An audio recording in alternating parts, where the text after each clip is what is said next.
Good afternoon and welcome to today's New York City Council hearing for the Committee on Environmental Protection and Waterfronts. If you would like to testify, you must fill out a witness slip with one of the sergeant at arms. Just a reminder, everyone please silence all electronic devices and no one may approach the dais at any time. Chair, we are ready to begin. Thank you. Good afternoon. I'm Councilmember Jim Gennaro, Chair of the Committee on Environmental Protection and Waterfronts. Today we'll be holding an oversight hearing on the city's efforts to reduce greenhouse gas emissions through the use of renewable diesel, or RD. We will also be hearing two bills sponsored by myself, intro number 554, in relation to requiring the Department of Citywide Administrative Services, DCAS, to study the feasibility of using RD as a heating oil, and intro 555 in relation to the use of renewable diesel fuel, really as a transportation fuel. The vast majority of New York City's greenhouse gas emissions come from buildings and transportation, mostly buildings. While the city has passed legislation requiring electrification of those sectors, the transition away from fossil fuel infrastructure will take time. In the meantime, the city has explored interim strategies to reduce greenhouse gas emissions, including the use of renewable diesel. Renewable diesel is a biofuel derived from plant or animal matter, which can be used as a direct replacement for petroleum diesel or be blended with petroleum diesel or biodiesel. Compared to ultra-low sulfur diesel, renewable diesel can reduce nitrous oxide emissions by as much as 18%, reduce particulate matter emissions by as much as 28%, and depending upon the feedstock used for the RD, reduce life cycle greenhouse gas emissions by as much as 85%. Now we're talking.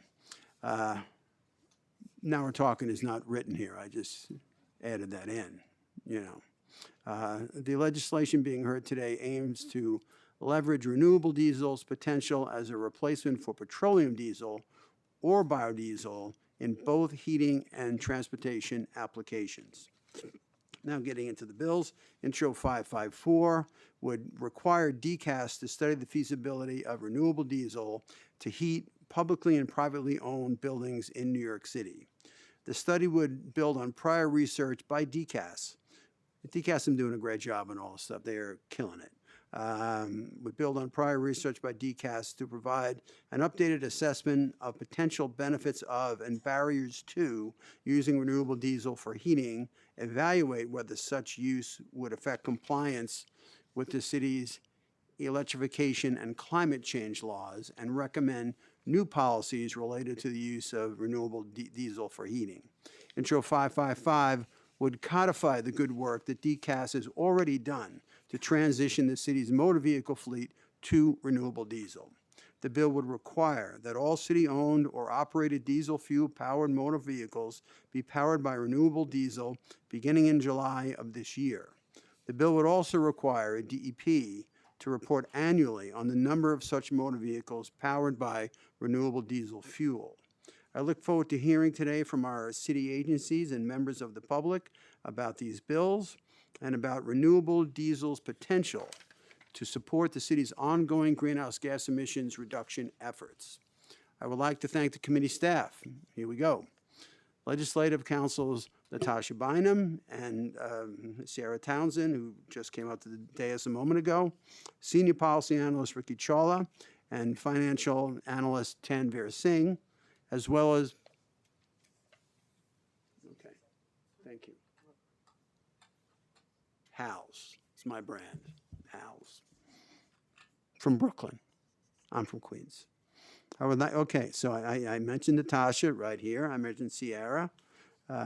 Senior Policy Analyst Ricky Chawla, Financial Analyst Tanvir Singh, as well as my Legislative Director Josh Gachette, for all their hard work. I'd also like to give special thanks to Legal Extern. Extern? Is that the word? Okay.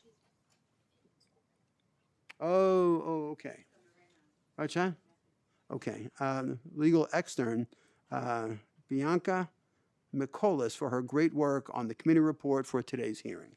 She's a rising star. I recognize the following council members who have joined us. Council members Sanchez and Epstein, both new to the body, both new to this committee, and I thank them for being with us. I'll now turn it over to the committee council to give the affirmation to the witnesses. I'm going to read these witnesses right now. Okay. Yeah. Okay. Well, I'm going to just for everybody so I know who's up here. Keith Kerman, who is like the Obi-Wan of like biofuels and done so much. He's the Chief Fleet Officer for DCAS.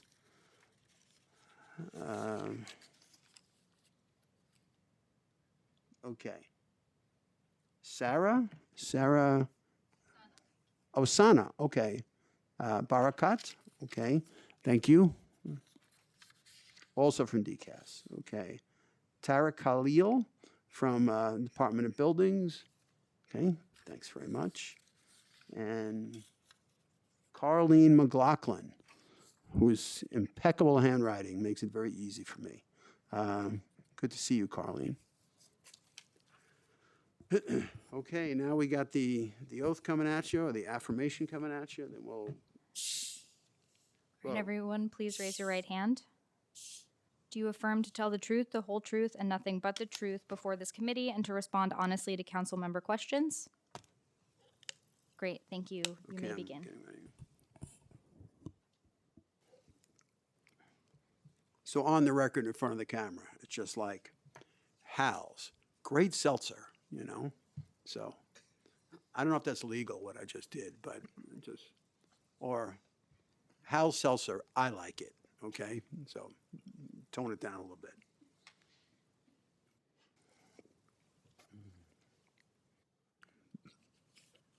All right, do we have the testimony of the witnesses?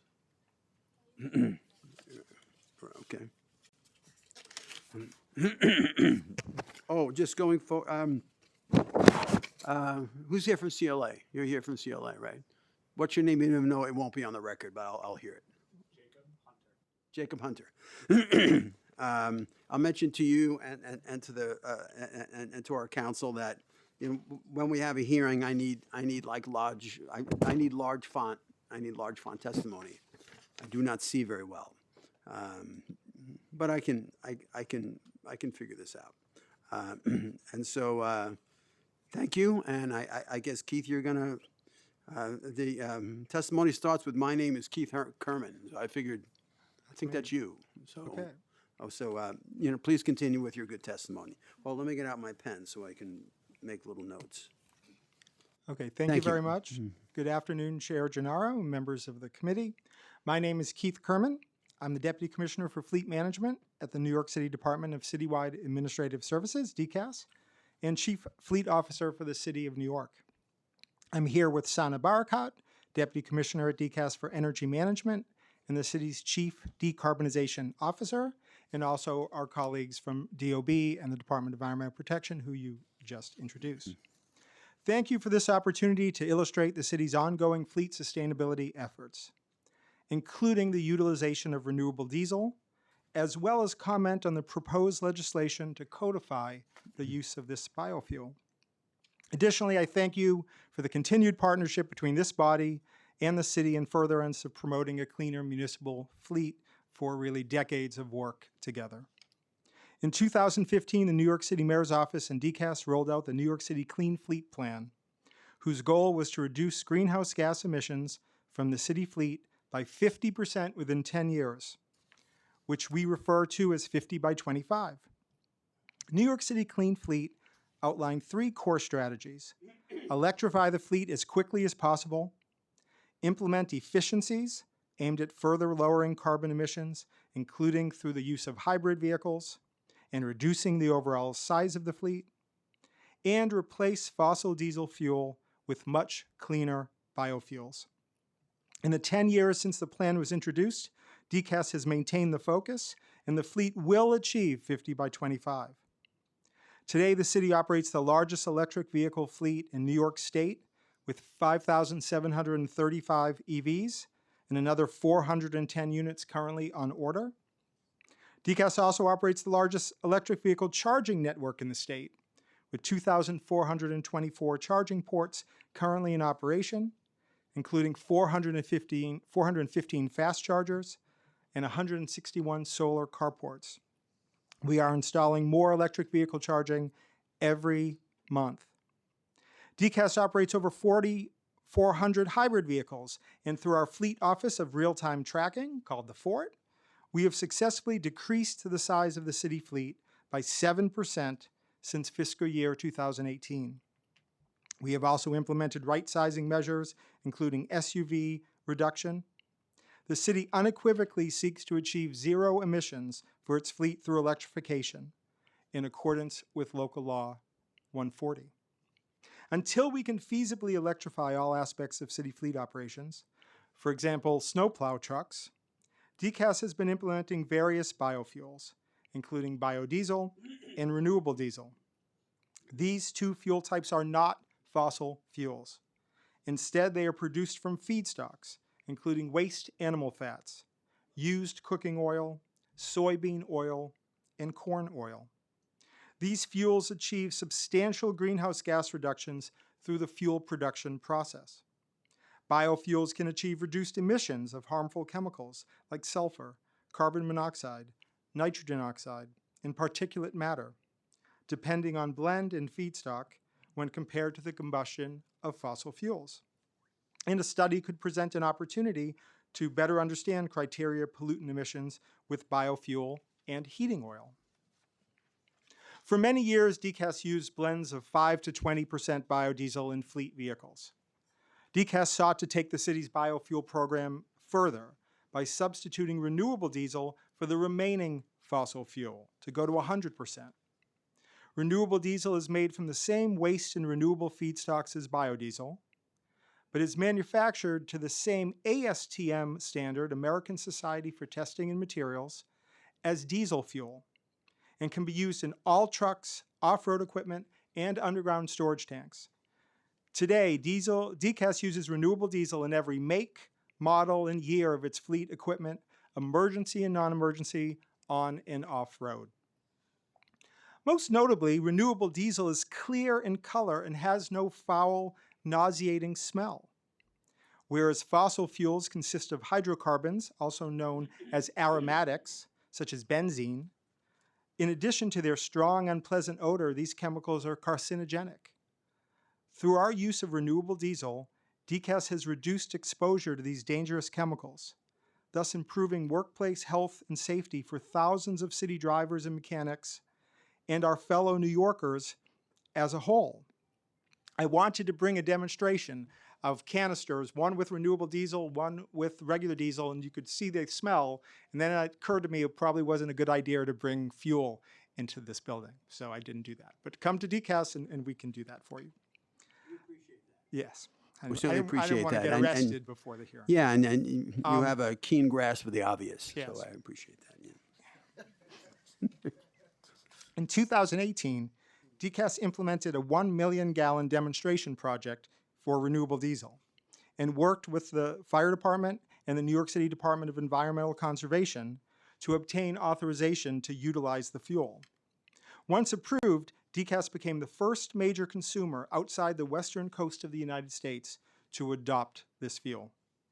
Subsequently, DCAS put out a contract for a regular supply of renewable diesel, and in November 2023, we announced that this biofuel would replace nearly all fossil diesel fuel used by the city fleet. The following year, DCAS completed this initiative. Today, over 95% of diesel fuel for the fleet consists of biofuels, namely a blend of 95% renewable diesel and 5% biodiesel. And all city-owned fuel storage sites house only biofuel. Additionally, DCAS has also worked to implement renewable diesel in the city's marine vessels. In October 2024, DCAS, the Department of Transportation, and the Economic Development Corporation announced plans to transition these vessels, including the Staten Island Ferry, to renewable diesel.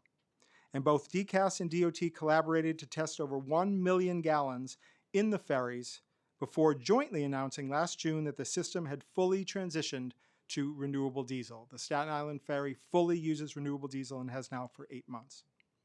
Presently, over 4.5 million gallons of renewable diesel have been used for the 7 passenger ferries that the DOT employs. In addition, DEP, the New York City Police Department, the Fire Department, and New York City Parks are all currently testing renewable diesel in their own vessels at this time. With respect to Intro 555, DCAS is generally supportive of this legislation, as the city has successfully utilized over 43 million gallons of renewable diesel for government operations, including to power us through this very harsh winter we've endured over the last month. For context, we have already implemented the equivalent of 2 complete years of fleet and ferry fuel use with renewable diesel. This is the largest renewable diesel program east of the Rocky Mountains in the United States. Once again, I thank you for holding this hearing about renewable diesel and its role in reducing carbon emissions in service of ending our dependence on fossil fuels. My colleague Sana Barakat will now provide remarks. Thank you. Thank you, Keith. Please. Good afternoon, Chair Gennaro and members of the committee. My name is Sana Barakat, and I am the City Chief Decarbonization Officer and DCAS's Deputy Commissioner of Energy Management. Thank you for inviting us to this hearing today. As we have shared previously, Local Law 97 guides the city's framework for greenhouse gas emission reduction, requiring city government operations to reduce emissions faster than the private sector. The DCAS Division of Energy Management is charged with leading the citywide mobilization, and our efforts have focused on buildings which represent roughly 70% of total emissions from our portfolio. I am happy to share that our work is continuing to deliver results. Between fiscal year 6 and fiscal year 24, the city has reduced emissions by 31% for government operations. When you say, pardon me, just jumping in, when you say reduce emissions, you mean greenhouse gas emissions? Correct. Okay. Yes, thank you. 31%. 31% as of fiscal year 2024. We're going to come back to that number, and not in a good way. I'm sorry. We've also reduced building energy consumption by 16% over a similar period. This progress is a testament to the city's leadership by example and the hard work carried out by DCAS and our colleagues across the city. We are also thankful to the Council for the support we've received over the years that continues to prioritize climate action as a pillar of this city's government. We are currently well positioned to reach our 50% reduction target ahead of the schedule set in Local Law 97. Hang on, I just lost my place. Third Okay, yeah, paragraph. we're currently well positioned to reach our 50% reduction carbon Target. target ahead of schedule. Okay, Set Yeah. in Local Law 97, we'll talk about that. which mandates a 50% emission reduction by 2030.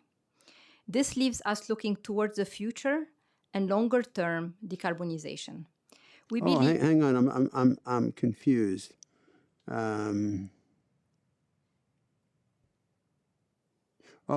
50% emissions reduction, meaning GHG emissions, by 2030. That's my phone. Let me silence it.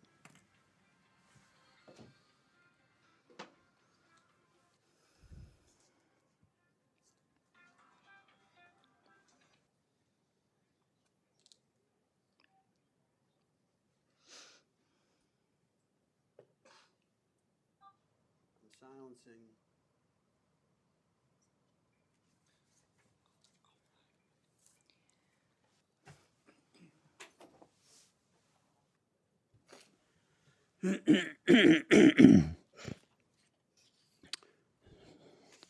That was a hospital. I'm having some surgery on Monday. It's not really a big deal, but they want to talk to me, you know.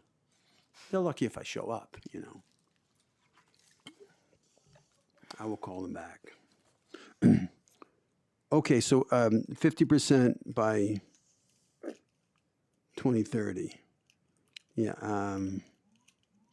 Yeah, we're going to talk about the mandate by 2025, which we didn't get to, but please continue. Okay. This leaves us looking towards the future and long-term decarbonization.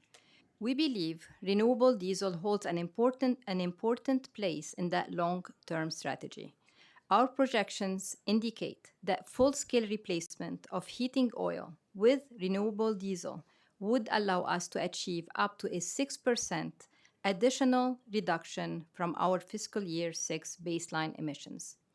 This makes renewable diesel a valuable interim step that we can pursue in the short term as we further reduce energy consumption and more broadly electrify city buildings in the long run. Currently, New York state law requires that biodiesel is 10% of all heating oil. DCAS has implemented that requirement for city buildings. By 2030, New York state law requires 20% of all heating oil to be biodiesel. In fiscal year 25, New York City government building used 21 million gallons of heating oil. As was achieved in fleet, renewable diesel could offer the opportunity to replace fossil fuel use completely for city government building operations until zero-emission options are implemented. In partnership with my colleague, Deputy Commissioner Kerman, DCAS is conducting several pilot studies to confirm the compatibility of renewable diesel with current heating systems as a drop-in replacement for other fuel blend used as a building heating oil. Our preliminary results are positive so far, but we are still at the early stage and are continuing to expand this pilot to more locations. Intro 554 requires DCAS and stakeholder agencies to conduct a similar study and provide a report recommending whether to further expand on renewable diesel use in city buildings. As you can tell from my testimony, we support the goals of this bill to promote expanded use of renewable diesel in buildings across the city as an interim step in decarbonization while we advance toward long-term electrification. We have several smaller areas of feedback with the bill we'd like to discuss with you further, such as the timeline and scoping. However, we broadly support this thoughtful legislation and appreciate your efforts to create healthy spaces and further advance decarbonization in the city. Deputy Commissioner Kerman and I are now happy to address any questions you may have. Thank you. Thank you. Thank you very much for your good testimony. And can I call you Sana? Is that okay? I'll just call you Sana. You call me Jim. Here's what I'm going to do for my colleagues. My colleagues are very busy. They have other meetings they have to attend, perhaps. So what I ordinarily do, you are both new to the committee. Normally, I'll just have a couple of questions, from the statement, and before I get to the questions that are prepared for me, which could go on a while. So I'm just going to do this, and then I'm going to let you guys jump in with questions, and then I'll get to the main part of my questioning. So people can get their questions on the record before they may have to be someplace. So let me do that now.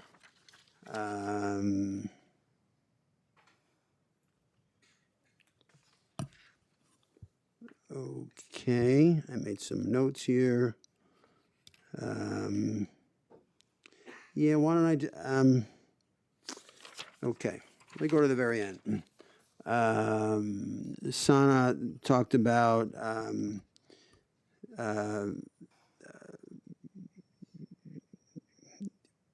broad support, for intro 554, but you indicated that DCAS has several small areas of feedback, I'm quoting, with the bill that we'd like to discuss with you further, and you indicated timeline and scoping.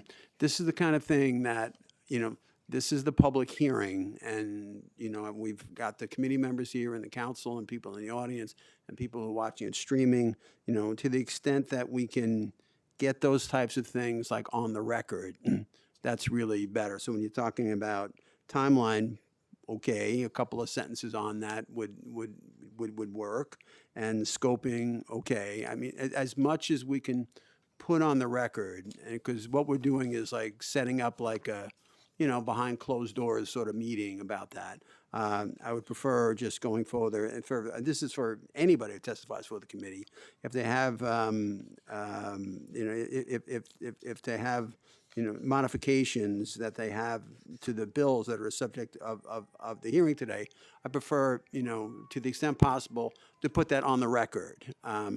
Now, as long as you're here, you know, do you have any insight into what kind of modifications you may like to make to timeline and scoping? If you can get into that a little bit, that way at least we get that on the record, and not just that's like a topic that we're going to pursue sort of offline. Yeah. I mean, you know, whatever you can do. Yeah, just a couple of things on the timeline. 1 year is not enough to be able to complete a study with the requirements within the bill. More time would be better for us. Yeah, we could, something we could talk about We that. can talk about Okay. that. And the scoping, just broadly, that it is, we think that it's prudent to focus the study on municipal buildings and not extend it to the private side, because my portfolio is basically city government operations, and we can learn from the study and inform the public side on what needs to be done. That's Yeah, the but discussion certainly we wanted to have. that kind of thing would be available if you really wanted to get it, right? On the private sector side. I mean, information like, we you know, gain, you know, could the be city used, can yeah. make an I mean, the city certainly knows. You know, you're this, when you say you're the city's chief decarbonization officer, does that mean city government or city? City government Oh, so city operations, yeah. government. And so, and now, so there's the chief decarbonization officer, which I think used to reside in MOCEJ, I think. You had Ritt, who was the city's chief climate officer. Climate God bless officer, you. yeah. And so now so when it comes to decarbonization, there's no one else at MOCEJ with that title, or like you're it? I don't believe so, but Okay. I'm focused on the government operations. Right. MOCJ focuses on citywide. That's the difference. Okay, so someone at MOCEJ could, you know, endeavor to get the citywide information that we are looking for in this bill. It would just require DCAS to talk to MOCEJ. And so you know, this is kind of like a silo mentality, which when I worked for the Koch administration, when dinosaurs roamed the earth, you know, this is something that happens in city government. Like, you know, our agency does this, and this is what we want to do. So I think we're inclined to you know, include the information that we've asked for, and if that means collaboration with MOCEJ, then so be it. And then we'd be more inclined to give you more time to do that, because it's more like huffing and puffing to get it all done, because you have to interact with somebody in the other silo. So, you know, you really have to respond to that, but that's just my 2 cents on that. And so, yeah, so getting things on the record is very important. And we just did that, and that was fun.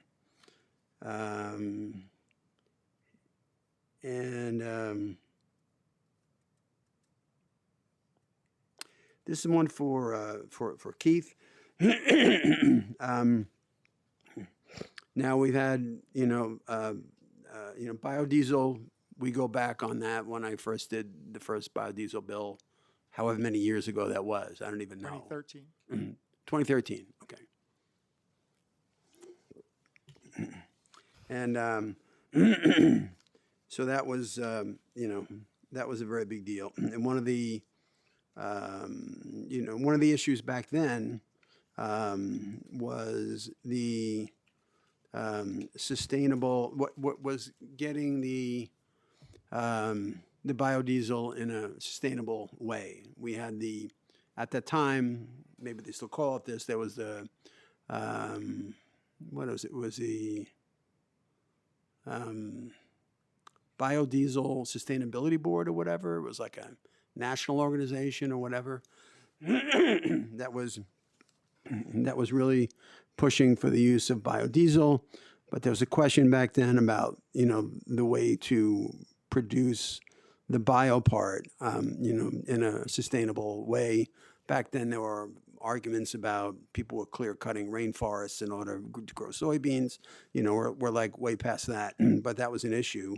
And I talked to those guys and I said, look, if you really want, biodiesel to be the big thing you want it to be, you need like a sustainability like standard, almost like lead standards for buildings or whatever, that they had to have some, or they have that for lumber. And it's like, you really need like a sustainable thing. And so now we're going to, now we're going to RD, but it's really using the same kinds of feedstocks, right? It's just a difference in how it's refined or whatever. And so I guess two-part question. I think it's important every time we go further into biofuel world, because now we're talking huge, amount. Is there anyone that uses more, is any entity that uses more biodiesel than more, RD than New York City? I think you have the biggest contract for it of anybody, right? On the East Coast, no, actually, east of the Rocky Mountains, no. Right. The state of California, through the low carbon fuel standard, Right. the states of Oregon and Washington, but especially California, is an enormous adopter of renewable diesel. Right. 70% of all fuel sold in the state of California on the transportation side, vessels and vehicles, is renewable diesel today. And that's not government, that's everything. Everybody. So California does lead the way, Yep. but then in terms of east of the Rocky Mountains and certainly the East Coast of the United States, Yep. DCAS has really introduced this fuel to this side of the country. Okay, that is that. So, so I think it's I think it's important to put on the record, as we go further into biofuels, which I'm all for, that the biofeedstock is indeed produced sustainably, and we don't have to worry about the things we used to worry about years ago. And so there's sufficient feedstock, and it is indeed sustainable. So we don't have issues in that regard. Is that your well, I don't want to put words in your mouth. Sure. So first, I think you're referring to the National Biodiesel Board, which is now the Clean Fuels Alliance. Oh, okay. And they are here. Oh, national. Okay, yeah, that sounds familiar, right? And they now have rebranded as the Clean Fuels Alliance, and they are in this room with us today. And there is a quality standard called BQ 9000, which is used to make sure that the product we're receiving as biofuels is a high quality produced, properly manufactured product. And that is still part of our contracts today. Right, but in terms of the sustainable or the, I'm talking about the sustainable origin of the feedstock. Sure.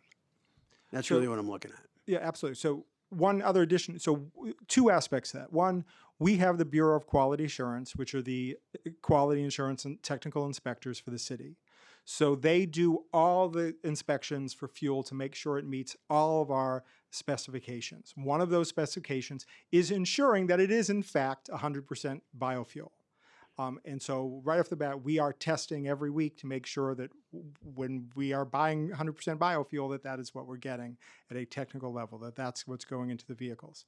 Then on the feedstocks, Right. most of our feedstock right now, about 90% of it, is used cooking oil and waste animal fat. And so each supplier is providing a manifest confirming that that is the feedstock that we are receiving. And then we have also been in touch, this whole project, for going back possibly 10 years, with the California Air Resources Board as the largest consumer of these fuels in the country, and through the low carbon fuel standard, which is the carbon market, to help us make sure that we are all getting distinct supply of feedstocks. So we have shared information with the California Air Resources Board and have had a regular communication with them to make sure that there is no issue of double counting or, Right. and they are the real market, right? So they're still the largest market. As we go further into this process, I think one of the things we want to look at, and whether that's done through New York State or another agency in New York City, is further protections on monitoring feedstocks. So California is way ahead of us in terms of the monitoring of feedstocks. I think we have been in touch with them. I think there's more that can be done as Right. we go further, as we expand this market. The reality is DCAS introduced this market to New York just within the last 3 years. So I do think there's more that can be done, but our contracts have pretty clear terms. We are getting very specific manifests about the feedstocks. We get tracking of the feedstocks every week from our two suppliers. And so I think we have a lot of certainty that we are getting what we're Right. supposed to. But frankly, as this market grows, Right. as this commodity grows, then it goes beyond DCAS, and I think there is more that can be done. Yeah, I just to note to council, I think we may want to do something in the bill that gets to like the progeny of the feedstock. Did I use that word right? Is that right? Yeah. So the progeny of the feedstock, because we want to be able to tout this as renewable, and we know exactly what we're getting, and we have a mechanism for checking it, and all that. Like Keith himself said, maybe there's a little more to do in that area, and we want to affirm to the people of the city of New York that we're getting, that we're getting the, we're getting the best stuff. We're getting the 30-year-old bourbon or whatever. I don't drink, so I can joke about it, but I did. Since you had mentioned forget it. Yeah. Since you had mentioned getting on the record any comments about the bill, I did want to mention one about 555. In the current reading of the bill, it restricts the use of biodiesel to 5%. And, we would ask that be up to 20%. RD80B20 is a very viable transportation blend. In some Right. ways, it's a preferred transportation blend. When we first bid our contract, we actually bid for RD80B20. Right. It was more logistics. It was actually more about tank holding capacity. And honestly, there was one agency that wanted to use just 5% biodiesel. The other agencies were fine with 20%, but our vendor said they can't do both. So you got to pick. So we picked RD95B5. Right. But we would like to have the option to do 20%. Right. It can be less expensive because biodiesel is still a little less expensive, and it actually can be better as an operating lubricity fuel. So Okay. that's one. No, it's this probably is the most great. substantial. And since you asked, I want to. This is the kind of thing I like. People should see like what we're doing. Where I mean, you can't have like every negotiation out like on the record, but we're here at a hearing, and to the extent that we bring daylight into this process and get everything on, to get whatever we can on the record. So thank you for bringing that up. Council has made a note of that, and we really appreciate that. And so, thank you.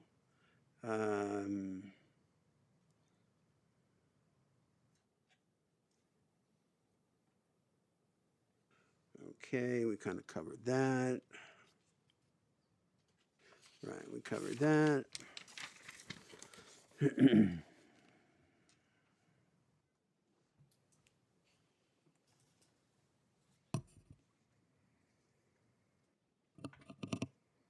Yeah, this is more feedstock stuff.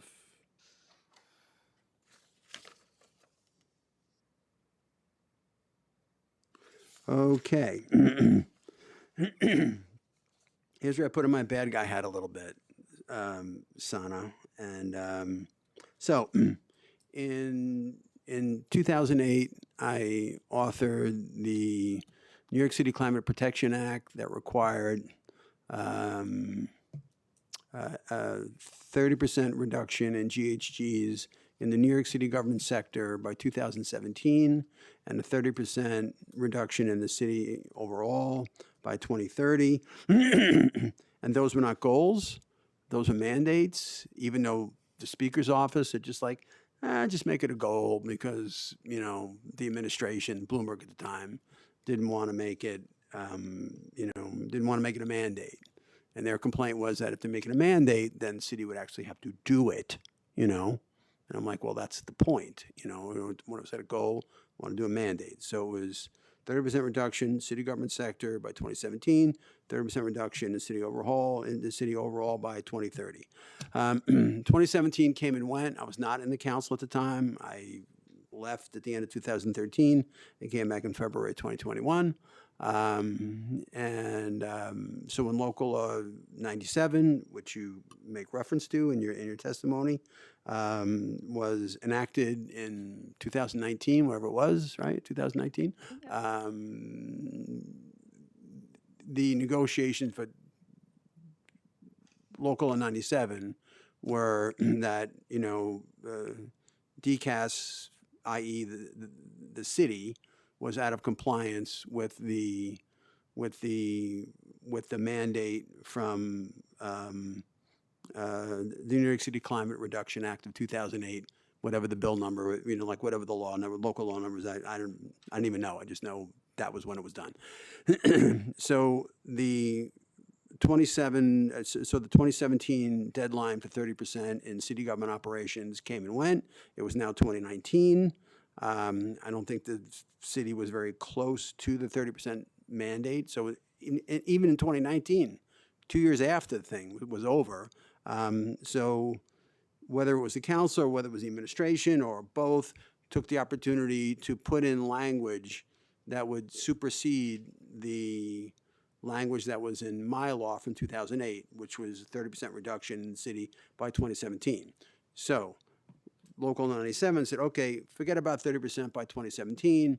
We'll do 40% by, 40% city government, GHG reduction of GHGs based on 2005 or 2006 timeline, like whatever it was.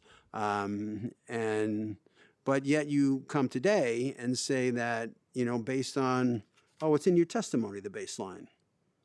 The baseline, like I said, I don't see very well, but it was, you mentioned in your testimony somewhere, like what the baseline is, 2005, 2006. 2006 is the What's baseline. that? 2006 is Okay, the baseline. 2006. So based on, which is obviously what was in my original law. So, here we are, what is it? We're 20. 9 years, wait a minute, not 9 years past 2017, because you're now at 30, which would have been great if it was 2017, but it's not. It's 9 years later, so now we're a year past the Local 97 mandate of a 40% reduction in New York City government generated GHGs. And so it was 40% due by last year, and we're only at 31 now.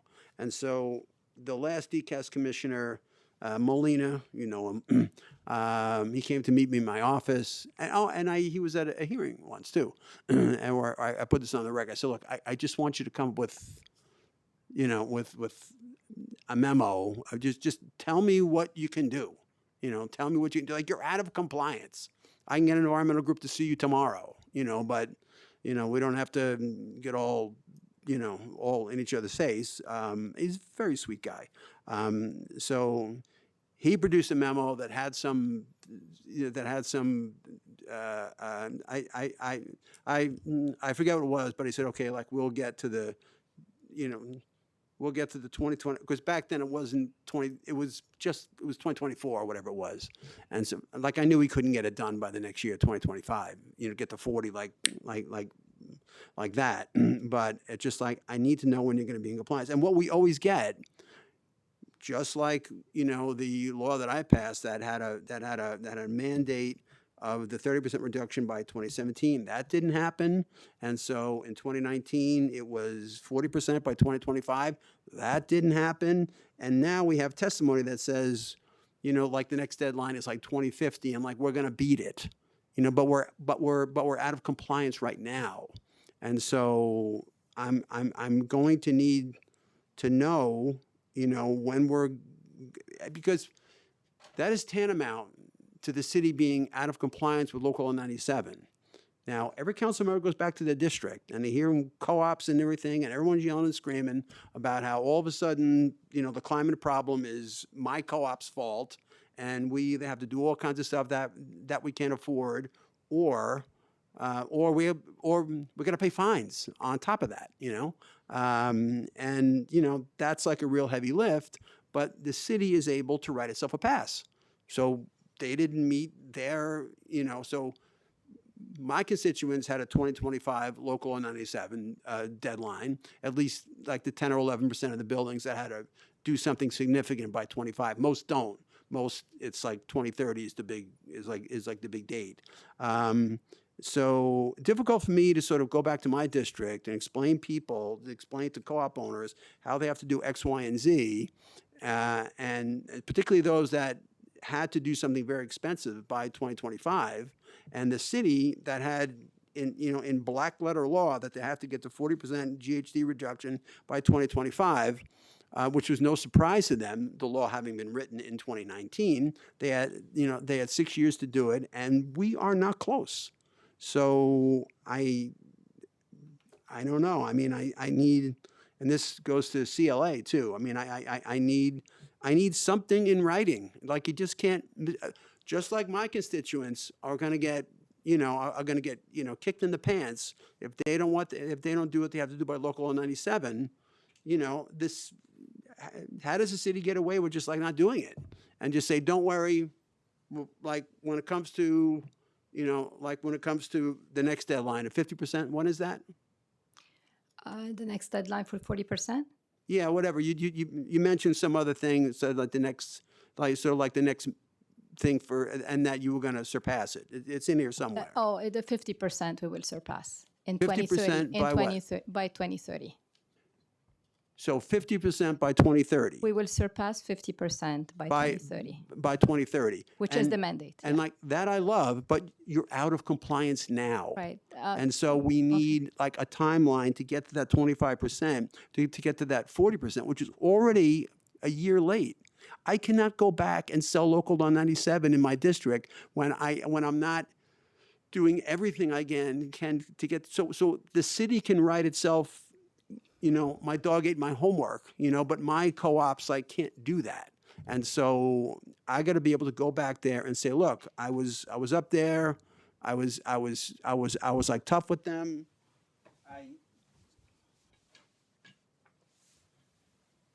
I put on my sheriff's hat, and I was like pounding the table and stuff like that. Let the record show I have got my sheriff's hat on and I'm pounding the table. Okay, so now I can tell my constituents that.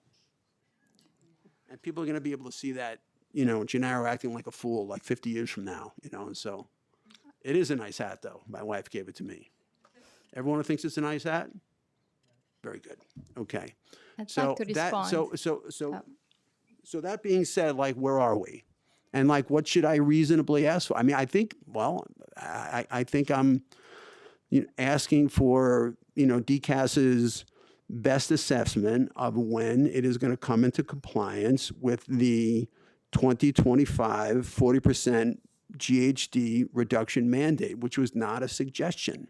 And all the, all the environmental organizations who yell and scream about the, about how, Mayor Adams and RIT wanted to be a little easier on compliance. If you're out of compliance in 2025, they were technically supposed to get a fine, but it gave them the latitude to say, come up with a plan.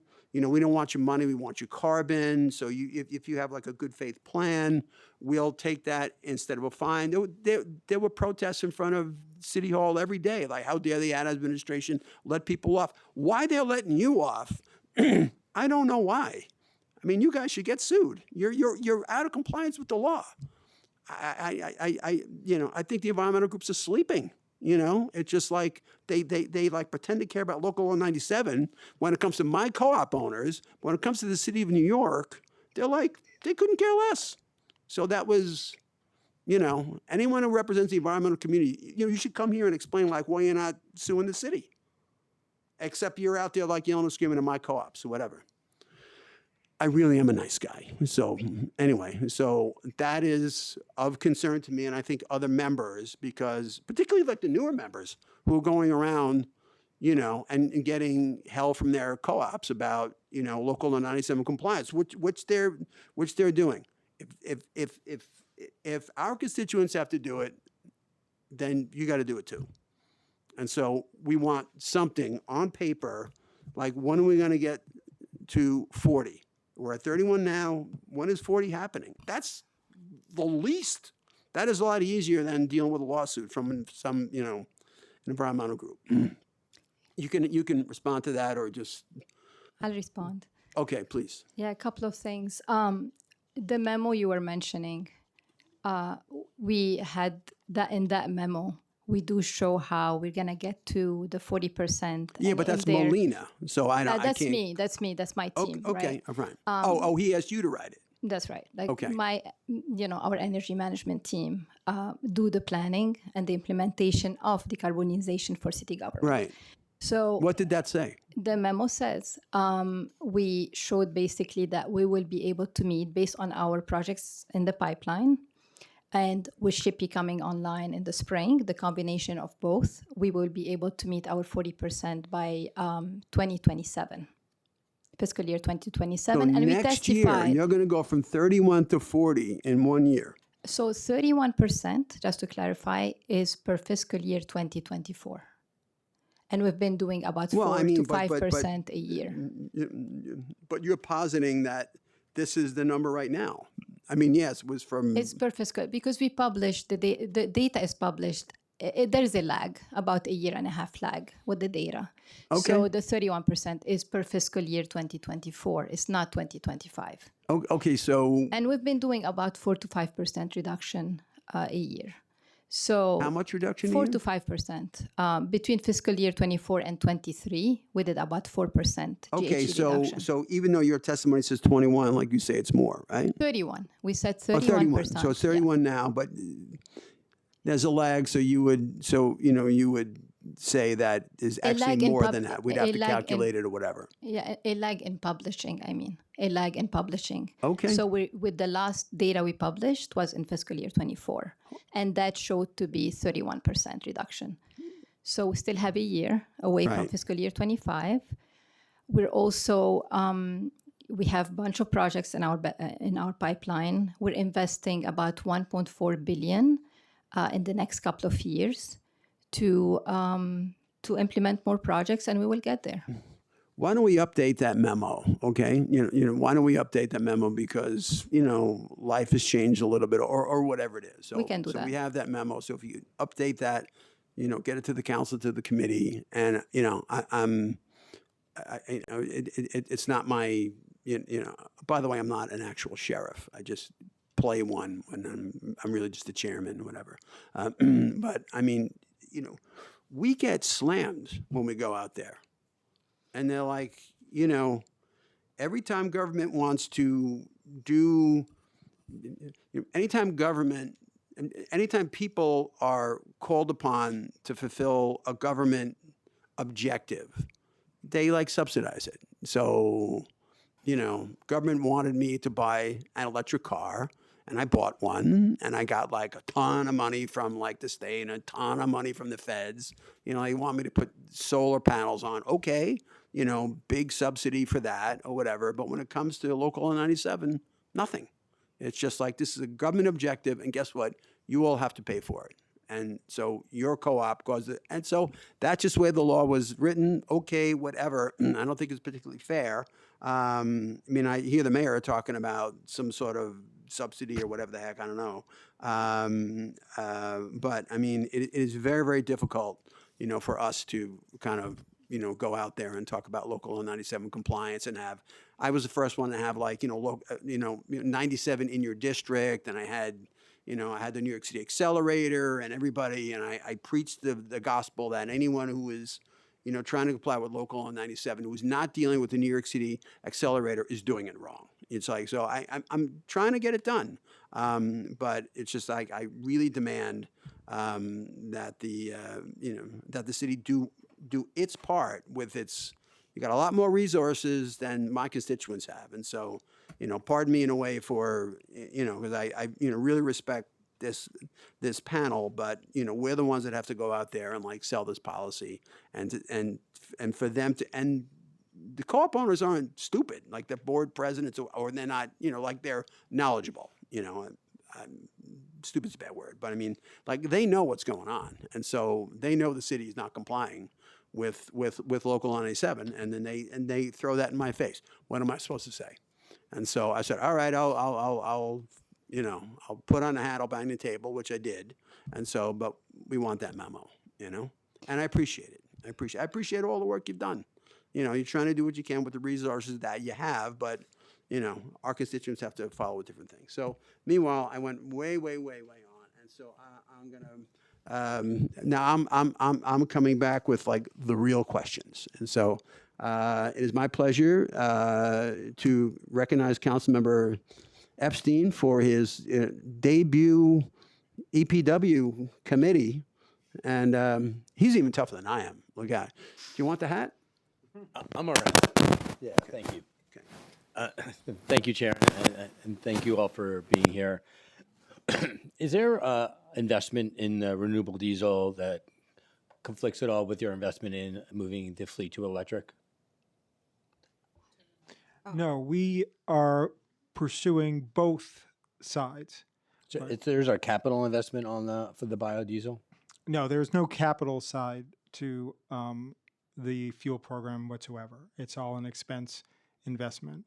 So we are making sure that every vehicle that can be electric when it's purchased is electric, right? So all purchases for the city of New York come through my office, and nothing is getting purchased if there is an electric option unless it's electric. That isn't the issue. The issue is, and what, can you say what percentage of the fleet is that? Right now, about 20% of the fleet is electric. 20%. Correct. And what percentage is using biodiesel? Well, we have about 11,000 assets that are using renewable diesel. 11,000. And biofuel. What percentage is that? So it's 11 over 28. So probably about 40%.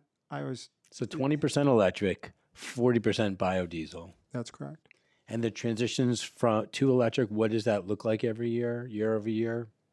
Well, it depends on what we are buying in any given year. And it depends, of course, on fiscal resources that we have.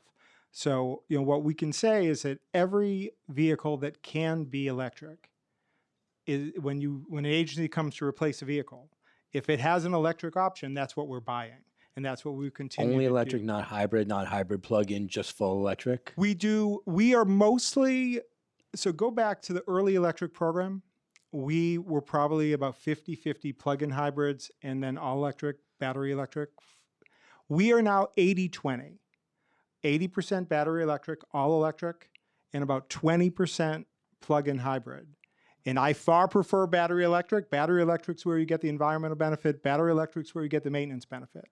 However, we have issues, and I'll give an example since we in endless storm operations. The storm supervisors for the Department of Sanitation are in a plug-in hybrid SUV. Right. Why? Because you can be in periods like we are in right now, and when you're 24 hours a day going for weeks, and we don't want charging to become an impediment to the storm response. So 20% all electric, 40% biodiesel. How much is this? Is the hybrid or hybrid plug-in combo? Yeah, the 20% is all electric or plug-in hybrid together. So what's just all electric then? I can get you that. I don't want to guess it off the bat. We also have an additional 4,400 hybrid vehicles, which are hybrid electric, right? So they don't have a plug, but they are hybrid. Just straight hybrid, right? Correct. So we could certainly get you that math. I mean, right now I can tell you we have a little bit more than 10,000 hybrid, plug-in hybrid, and all-electric fleet vehicles in the fleet. So if you looked at hybrid, plug-in hybrid electric, it's 10,300, and then it's a little more than 11,000 that are using renewable diesel. And those are the trucks, the plow equipment, the fire trucks. But the big challenge for us is that so many of these units do not have an electric option today. So Right. it's not, well, you're doing renewable diesel and you could do electric. There's not an electric plow truck anywhere out there viable today. And so, until there is, and it's going to take years. When It's you say gonna that take- years, what do you think the technological advances, what's that timeline look like? It would take plow trucks. Obviously, there's a lot of components of the city fleet. We can get into fire services, ESU, but I'll just take plow trucks. There's not a functional operating plow truck right now. There are a few tests overseas of plow trucks out in snow mountain areas. We're talking 5-10 years. I think you're talking, unless technology changes, 10 years at least on the truck itself. Right. Then you have to go into the extraordinary investment to do fast charging. We would Right. have to fast charge at every one of the sanitation garages Right. on a 12-hour shift. You'd have to bring them all in at 250 kilowatts. That's an incredible amount of power. Right. You would also then have to solve the backup power issue, right? So we had localized power losses across the city, Right. not major, but localized during this major storm. What happens if you have a major? You can easily have the power go out in a much more generic And way. that's why the NYPD hasn't transitioned to electric. It's because- one of the challenges for the NYPD. It's again, the vehicles are starting to come on Right. for police. So we are just introducing the Chevy Blazer EV, Right. which is the first pursuit-rated electric vehicle. We have already out on the streets about 150 Mach-E's in patrol for NYPD. Yeah. But those are technically not pursuit rated, which we can get into what that is, but it's technically not pursuit rated. So the Chevy Blazer is just being introduced as a pursuit rated. So I think the vehicles will be there sooner for the police department. We still will have to deal with the charging issues, and we're rolling out charging every day, but there's still and then the backup power issues. So I think it's very much, why do we want to use renewable diesel? Because we recognize, and again, plow trucks, 3,000 plow trucks, a huge percentage of our diesel fuel, that we aren't going to have a viable electric for a reasonable amount of time. And we are endlessly talking to manufacturers about it. Yeah. So it's not, we are constantly talking to the Macs of the world, Mack Trucks, which is our main supplier of sanitation vehicles, and to others about this. We are constantly pushing them to develop on this. They know very much that that's where we want to go. But, we could reasonably be using renewable diesel for 10 or more years. And when you're looking at it, are you making a choice between a renewable diesel versus electric? Is that ever a calculation on the cost associated with these purchases? No, we buy electric where it's viable. The main issue, honestly, the issue that comes and flummoxes us the most is plowing, right? Plowing. So, plowing. So I'll take the Parks Department. We have electrified almost every pickup truck at the Parks Department that does not plow. But now we're getting into the issue of, Parks has a plow capacity and we don't have a viable plow truck. So that's where, and I fight it as hard as I can, but that's where we often say, all right, you can get the diesel pickup truck for now, and we'll use renewable diesel until we can solve the plowing issue. I do think we'll solve plowing on pickup trucks sooner. There is something called an EREV. There's a new version of technology where it's an all-electric pickup truck, but it has a backup diesel generator. And so we think the EREV concept that is being used overseas and is starting to develop in the United States is going to help us solve, at least for pickups, the plowing issues for pickups. The big trucks, really, really challenging. And so you're saying the cost is not a determination when deciding it's whether the technology is there. If the technology is there, you are purchasing electric. That's correct. In the entire city fleet. And the city fleet, you say, does or does not include NYPD fleet? It does. So any vehicle that's an electric option is available versus a hybrid option, you're choosing electric only? Yes, and that's required by Local Law 140, effective July 1st of 2025. And what is you think the timeline to transition the city fleet? Over what period of time will we get to a place where we all have electric for those vehicles that are electric only? Well, Local Law 140 requires, the light and medium duty to be electrified by 2035. I think that Buses too by 2035 too, right? that is correct. Separate law, and of course the school buses are mostly almost exclusively contracted. So that's, we support the school bus program, but those are contracted. So that's a little bit more about New York City Public Schools contracting program. I think we have, at the technology side, we are going to have the technologies for the light and medium by 2035. Plowing for pickups being one of the big ones we have to solve, and then further advance on the police department side. But we already have some police models. So I think the 2035 for light and medium is a target that we can really aggressively go at. And do you see any emissions downsides for the renewable diesels? Like, are you worried about any other kind of exposure through using renewable diesels to the population versus traditional diesel? No, I mean, look, renewable diesel has been incredibly positive in my view. Operationally, the whole city fleet's running on renewable diesel Right. as we speak. We just went through our third winter, 2 major storms, a cold weather crisis. Right. Renewable diesel powered the city fleet in the last few weeks. Sure. And So are you then currently using anything but renewable diesel in the city fleet? There's a very small number of fire ambulances and police ESU that use commercial retail, and that's for logistics reasons. So there's some ambulances that are not operating nearby to a fire department fuel depot. So you're not going to have them drive long distances to get to the fire department's in-house fuel, so they use retail. It's less than 5% of the fuel. And that's solely the only reason, other than that logistic issue for a small percentage of the fire and police fleet. Everything else is renewable diesel. We do not hold any fossil fuels. The city has 400 fuel sites, right? So we're the third largest gas station operator, fuel site operator in the state of New York. We don't hold any fossil diesel anymore.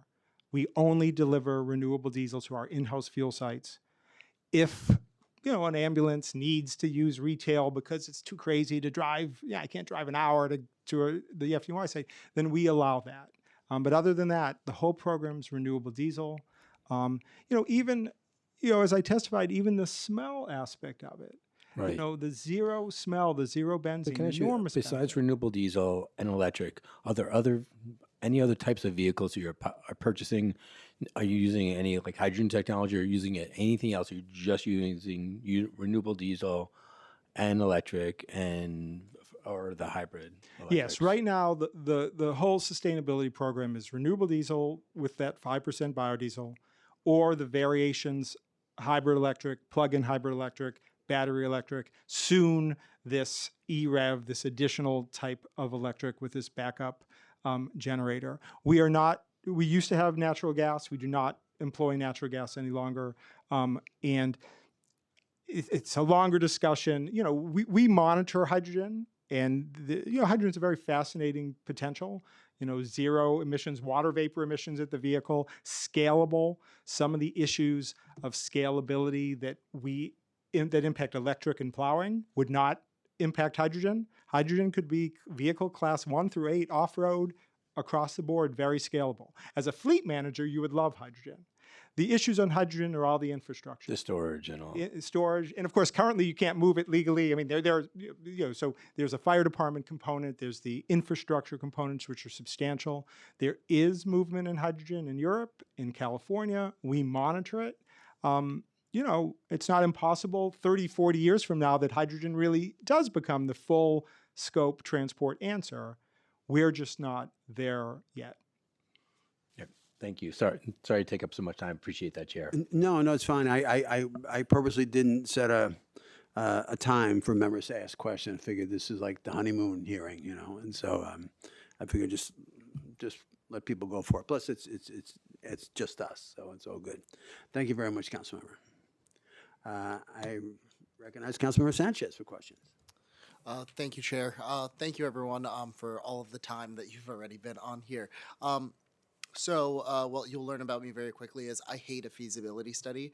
I am on the bill because I'm really excited to see this coming. But one of the things that I hate is a feasibility study to do things that we should just already start doing.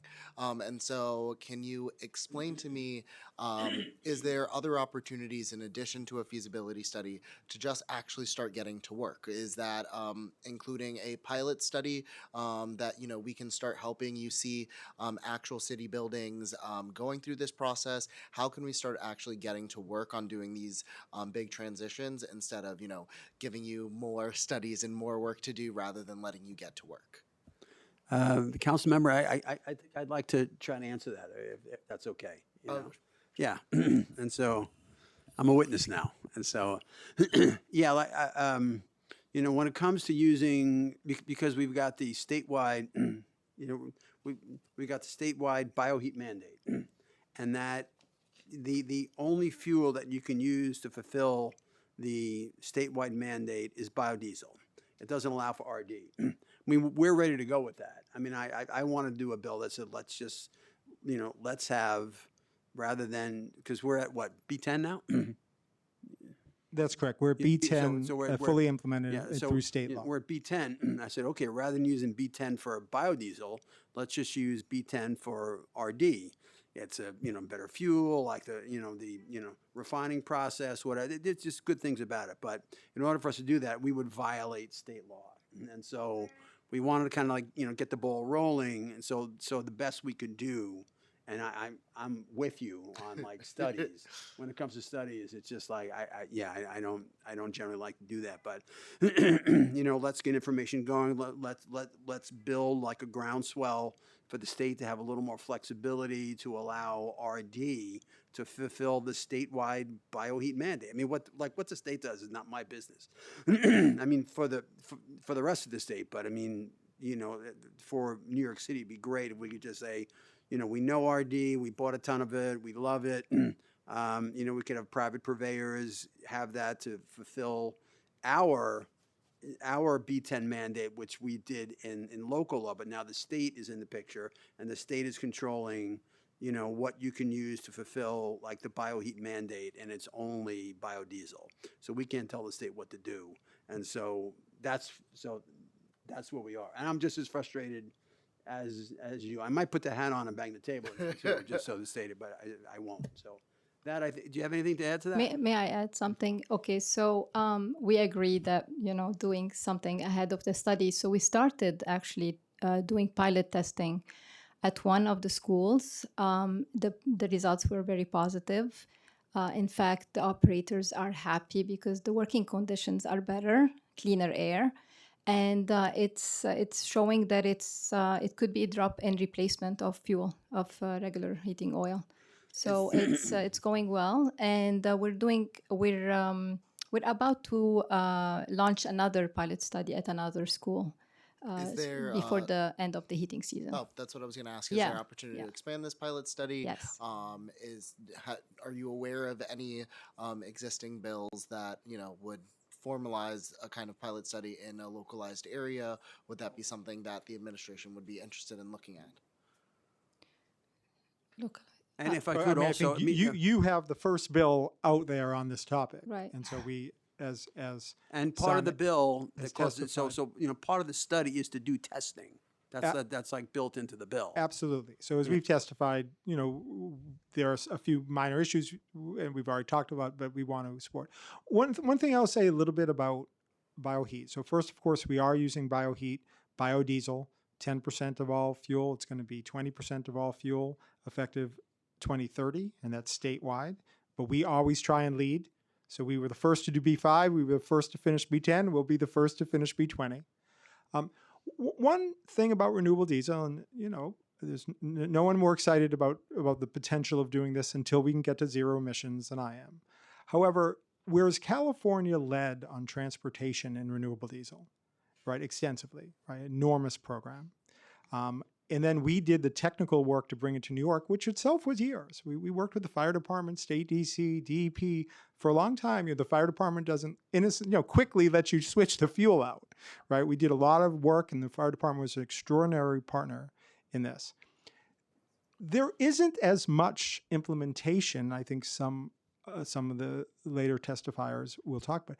Renewable diesel and heating oil is pretty new, and so we do need, and we are set up through this bill and your work to be really the national, if not international, leaders in this.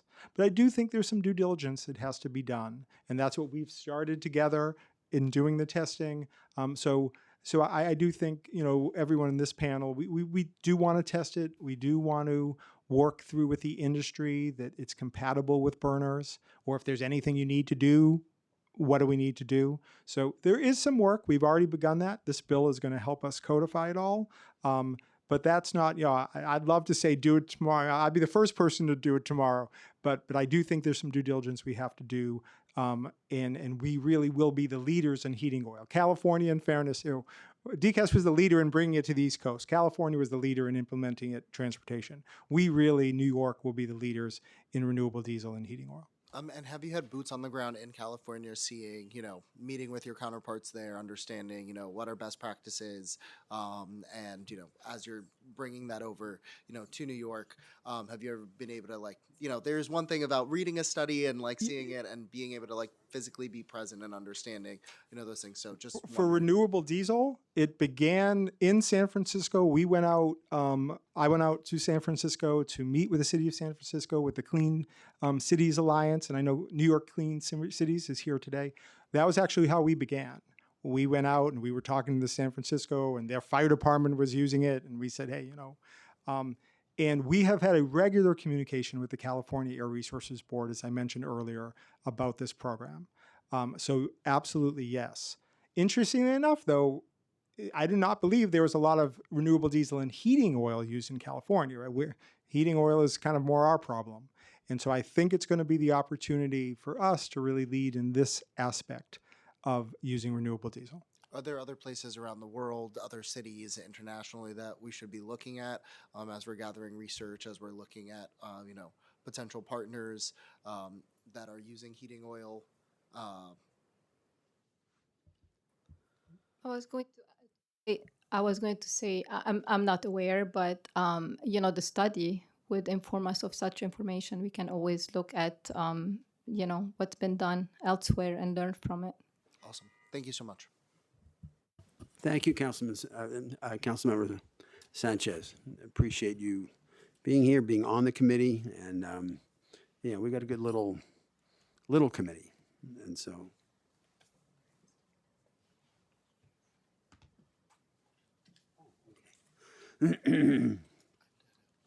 What's that? Oh, you bet. Take care. Okay, I'm just gonna go through like a little lightning round, and do you have a time commitment, or are you okay? Oh, okay. All right, fine, okay. Yeah, I'm not going to give every question, but these have been vetted. We want to get these on the record. How might the city's adoption of renewable diesel to heat city-owned buildings affect the city's ongoing electrification efforts? Everyone's interested in electrification, and so we want to get this on the record. Yeah, thank you for that question. So we're viewing renewable diesel as an interim step, while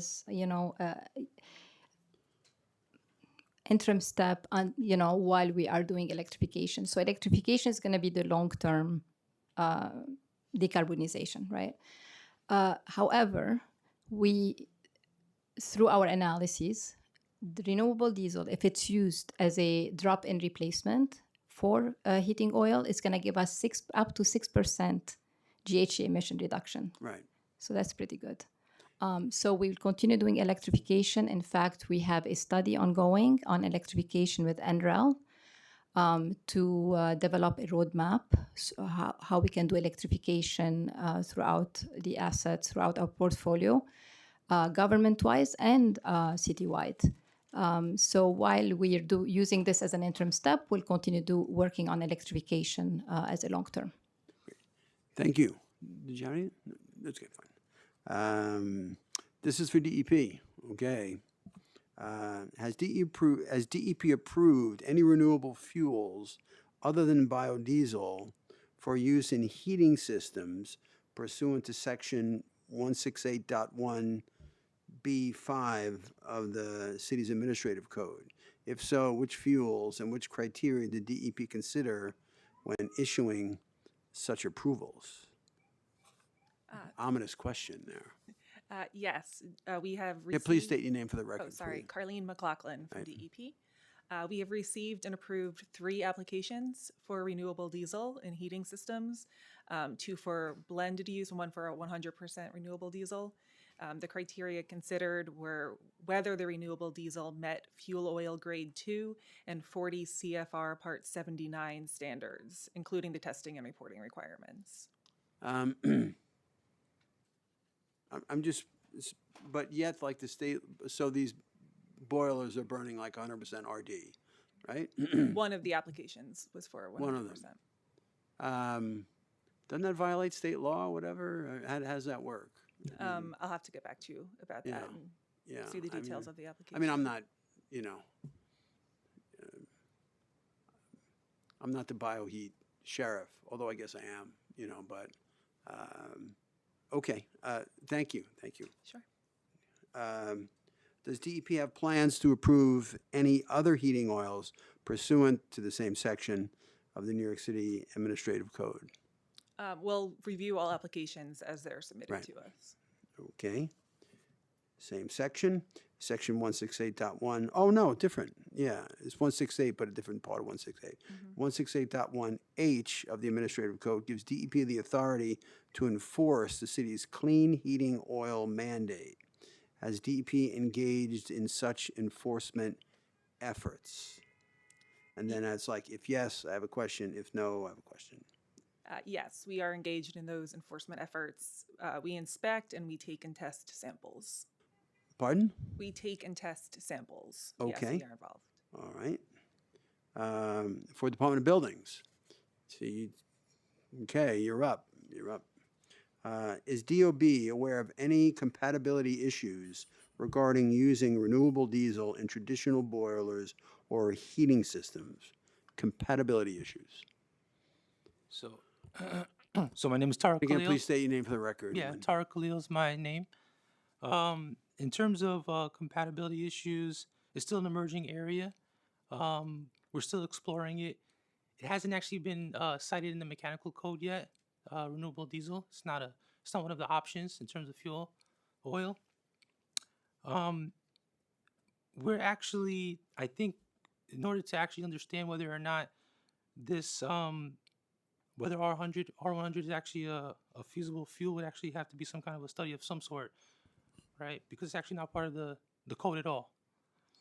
And now let's say, for example, if there were to be some kind of a study of some sort, right? There would have to be an understanding of what the impact is on the materials, certain strainers, filtration of the fuel oil itself, and also making sure that we have proper combustion chemistry as well. So it would be necessary to actually make sure that if there was, let's say, for example, an existing burner, fuel oil burner, that it be tuned in accordance with the manufacturer's instructions. That's important. If someone were to make sure that if someone purchased a new burner, for example, they would actually need to make sure that that burner, once again, is also is ready for R100 as well, renewable diesel. Now, in terms of what do you call it, the work itself, it would have to be performed by an oil burning equipment installer. That would be the right individual to actually do it. Right. So those are the details. But in terms of compatibility, like in short, we don't really know what the issues are because it's not in use. Right. My boiler folks on my teams, they haven't actually encountered use of R100. We have seen B100, biofuel, and regular diesel, but we haven't explored the area yet. Okay. Fair enough. Has DOB, let's see if this question is relevant.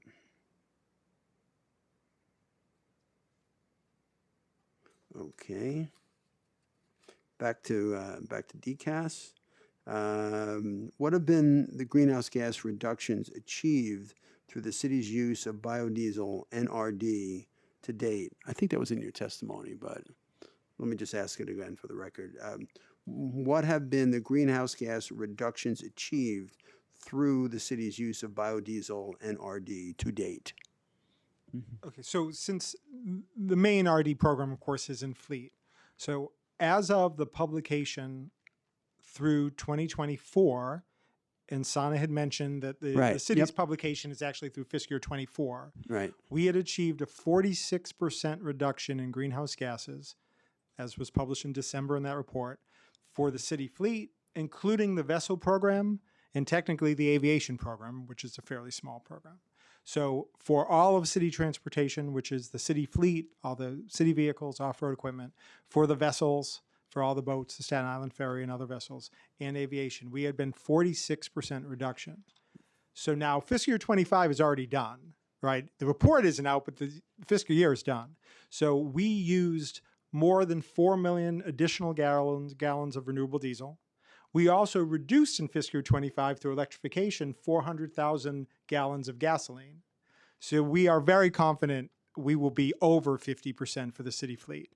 We can wait till it's published, but my guess is we'll be somewhere around 55% reduction based on the known inputs, right? It's not our agency that publishes the report, so out of respect, we wait to see the report, we provide the information, but we know we're at 46% today based on the published report, and then we know we've already greatly increased renewable diesel in fiscal 25, and we reduced gasoline use through electrification. So we've got both movements.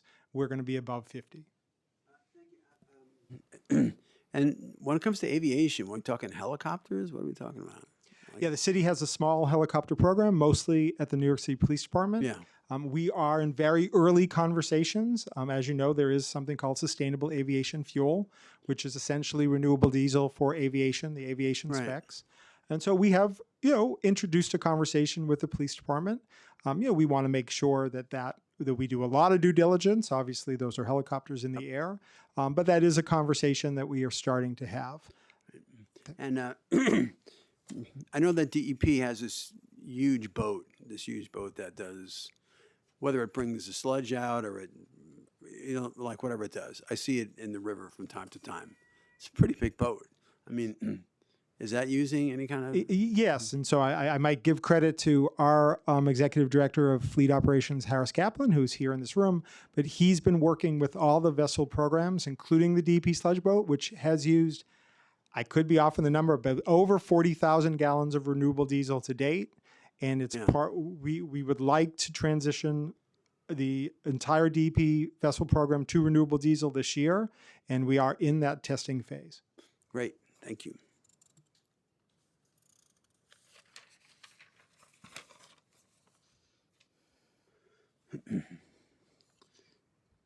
Okay, another one for DCAS.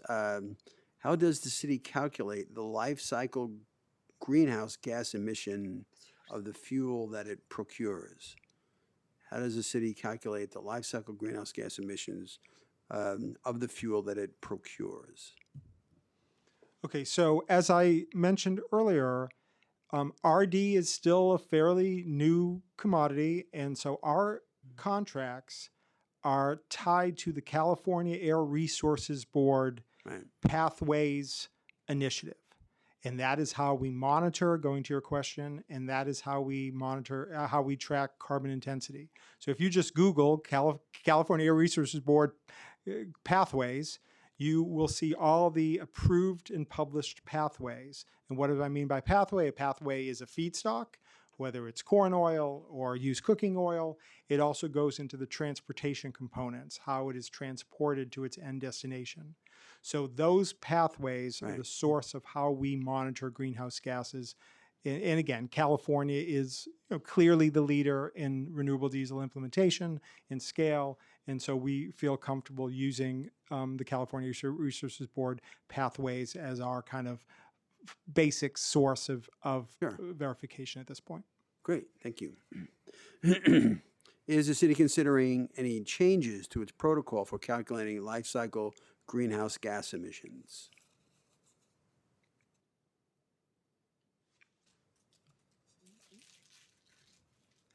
I say that's Mayor's Office of Climate and Economic Justice or the Department of Environmental Protection might be better able than DCAS to comment on that. I believe it's MOCEJ who will look into it, yeah. Pardon? I would say MOCEJ would look at how they would do that calculation. Okay, we'll save that for them. What's that? Oh, right. Okay, yeah. I'm blathering on here, and I have the counsel of the committee was a great advocate for for the for the councilor. I recognize Councilmember Epstein for more good questions. Thank you, Chair. I'm sorry to interrupt. I just a couple more questions. I could just on the. I didn't get a chance to talk about buildings, so if I could take a couple minutes to do that. I'm wondering what, besides renewable diesel, like what other options are you looking at? Like, are you moving buildings into electrification? What's that process look like? Because I know you're saying you're studying this right now for building heating. I'm wondering what are you studying? So we do different. We look at different things. So in terms of projects, we're doing a lot of lighting upgrades. We do comprehensive retrofits. We look at solar. Fuel What conversion. percentage? So, what percentage of our city property has solar panels on it? So far we have installed 33.2 megawatt of solar, and we have about 40 megawatt in our pipeline. So, what percentage of our fleet has any bit of solar on it? Oh, the fleet. No, the city property. The city property. What percentage of our buildings then have solar on it? I don't have that number, but I can get back to you. Yeah. And so, is it like a vast majority of our buildings are now operating with solar, or no? Majority? Not the Minority, majority. 10%? Not the majority. No. I don't have that number. I don't want to Are say you the wrong using? Are thing. you moving towards electrification of some of those buildings too? Yes, of course. So we have, under leading the charge, we have to initiate by law, by commitment, actually, we committed to initiate about 100 schools to be electrified. We have 40 in design and construction right now. We're going to have one fully electrified school by this spring. We're doing partial electrification for the most part now because it is doing electrification takes a long time. So whenever we have opportunities to actually convert fossil fuel equipment to electrify, that's what we do. We have 100 of them, 100 sites right now that are that are doing partial electrification, and we are doing this NREL study that I mentioned before to develop that roadmap on how we can implement, because it is costly. Obviously, it's going to take time. Right. It's going to require a lot of capital upgrades and investments. So So you're doing 40 with existing capital that you have to do those 40 buildings, the conversion that you're in design with right now? I'm sorry, what is the question? You said you were designing 40 schools to move to electrification.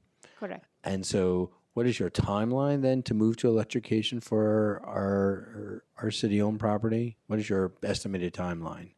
So it's taking between 3 and 5 years really to finish one electrification project. Sure. I know we're talking about biodiesels and is there a timeline you think within the next 5 years, 15 years, we'll be moving where are we going to get to a place where our city-owned property is electrified? Is that in the next 5 years, 20 years? But yeah, it's not going to be the next 5 years. It's going to be more than that. Like I said, in order to do it all, we're doing the study to help us figure out how, where the investment should be, what is going to be most impactful, what should we be targeting first, prioritize. And the renewable diesel that you're looking into, is it a cost differentiation for renewable diesel than other forms of diesel? Is there a cost difference? There is a cost difference. I don't have those numbers. Yes, currently it's 46 cents. Compared to regular diesel? Yeah, more than that. Interesting enough, if you go to California, which has a low carbon fuel standard, or Oregon or Washington State, there's no difference. In fact, renewable diesel is less expensive in some cases. But that is a product of the low carbon fuel standard policy. But in New York, you're saying 46? In New York, where we don't have a low carbon fuel standard, at least at this moment, we unabashedly were the introducers of this fuel, right? We brought it.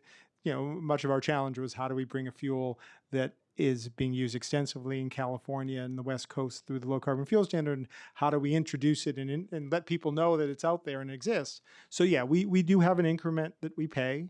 Interesting enough, we offset it within the fleet program through the reduction in gasoline use through electric and hybrids. So if you look in the mayor's management report, you will see that total fuel costs for the city fleet did not go up as we implemented renewable diesel. Because yes, we're paying an increment on one side, but we're also reducing the amount of gasoline, by millions of gallons on the other side, so it's offsetting.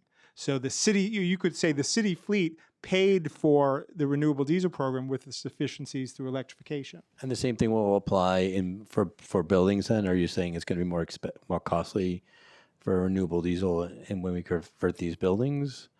And then you're seeing savings through electrification as well? The model I described, now there is a clean heat standard, and the chair probably knows a lot more about that than I do. So there is the potential for a clean heat standard, which could incentivize and create that lower price parity. But the model that Fleet employed should be available as efficiencies. In Fleet, we have hybrid vehicles and electric vehicles. We achieve efficiencies. We use less fuel, and that's helped offset the price of renewable diesel, which is more expensive. I'll let Sana talk, but I think that same model should be available on the building side. Yeah. Thank you. Thank you. Thank you. Thank you, Harvey.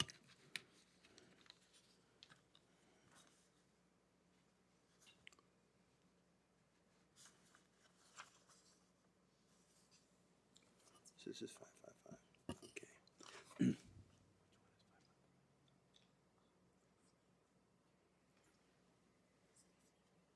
Oh, right. We're codifying that. Yeah. Okay, another one for DCAS. DCAS is all over it. Okay. The bill, meaning 555, requires use of RD that meets the specification of ASTM designation D975, grade number 1D S15. Yeah. Does the renewable diesel fuel currently used by DCAS meet that standard? Actually, it was another of the items that we were going to discuss. So we no longer use a 1D fuel. 1D is a winterized diesel fuel. We stopped using that in 2013. We went to a winterized ultra-low sulfur diesel 2, and now we use an Arctic blend renewable diesel. And it's the Arctic blend renewable diesel that's powering every sanitation, fire truck, parks truck today. So we will have for you a slightly altered recommendation on the ASTM that we'll provide. Okay. We look forward to that. The bill also requires 555 the use of renewable diesel that has a carbon intensity that is at least 60% lower than that of ultra-low sulfur diesel. What is the carbon intensity of the renewable diesel that DCAS currently uses in its fleet, and how does DCAS verify that carbon intensity?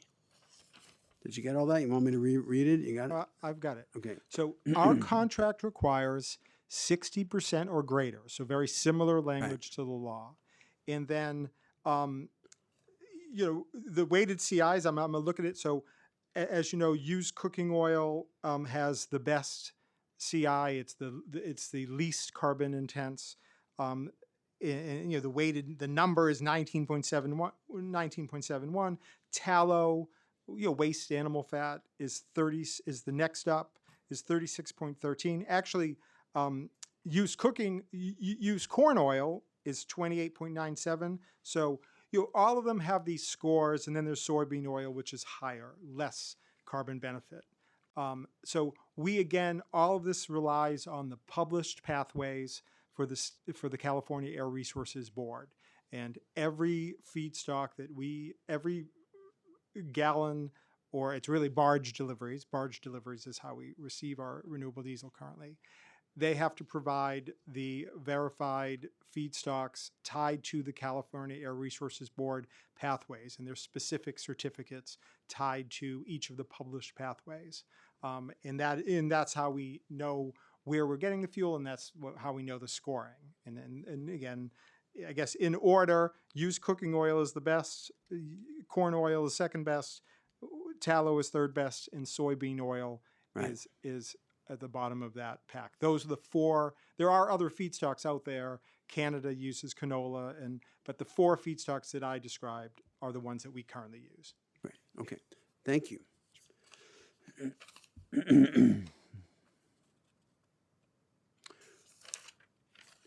Okay. I'm so glad we've had this time together. Okay, this is the last question. Okay. Is DCAS confident that it will continue to have a consistent supply of RD to power its fleet in accordance with the requirements of this bill? Second part, could upcoming changes to federal biofuel regulations and tax credits affect the supply of RD in New York City? In our program now, which is in year 3, we have not had any supply issues continuing with renewable diesel. The whole fleet is being sourced reliably today. We grew the program to the vessels, and obviously most of the vessel fuel is the Staten Island ferry, but we're going to hopefully check off the DEP, and then we're working with police, fire. Parks already uses renewable diesel for its smaller marina program. So as of this point, we've had no disruption. As we all know, there's a lot happening on federal policy that impacts sustainability in general. I think it's fair to say that there has been a more favorable environment for biofuels than some other approaches, like electrification. But we are bullish on both. We are going to keep pursuing electrification. There have been tailwinds. There's no question there's tailwinds in the electric industry. And we're going to keep pursuing on biofuels based on our conversations, and I think you'll hear more from the industry in a few minutes. We feel that there'll be a steady... I think it's probably fair to say that the industry sees, the market for RD is going to ramp up. I don't want to speak for them. I'll ask them myself. And no, that's great. I really appreciate it. And Keith, when it comes to this stuff, I mean, everybody knows who you are. Everyone knows what we're doing, and you and every member of this panel really has given great service towards not only doing it, but making people understand it and get other agencies to get on board with it. And none of this is easy. And I could just sit up here and put on a hat and stuff like that, but you folks really make it happen on the ground and create markets and just do amazing things that help New York City to be more sustainable and to have kind of an all to make progress on all frontiers. Everyone likes electrification. Last I looked, though, how's offshore wind looking? Not too good, How about Clean Path? Dead. Champlain Hudson. Okay, that's so 2/3 of the, so like 2 legs of the triad or whatever are not there. And, this is not me. I didn't do this, but, the state wants to, what is it? The whole state, 70% renewable by 2030, 100% renewable by 2040. I don't think so. So, we have to make progress everywhere we can. And so to constantly get cleaner, greener, and, reduce greenhouse gas emissions and, reduce other, criteria air pollutants. People think that, New York City, 300 square miles in New York City has the ability to move the worldwide GHG climate problem. I'm a geologist. The Earth is 193 million square miles. we're 314. We're not moving the needle. That doesn't mean don't do it. Just everyone should do their part. Everybody should vote. Everybody should, clean up after their dogs. Everyone should do everything that they're, supposed to do. But, one benefit that very few people talk about, when it comes to,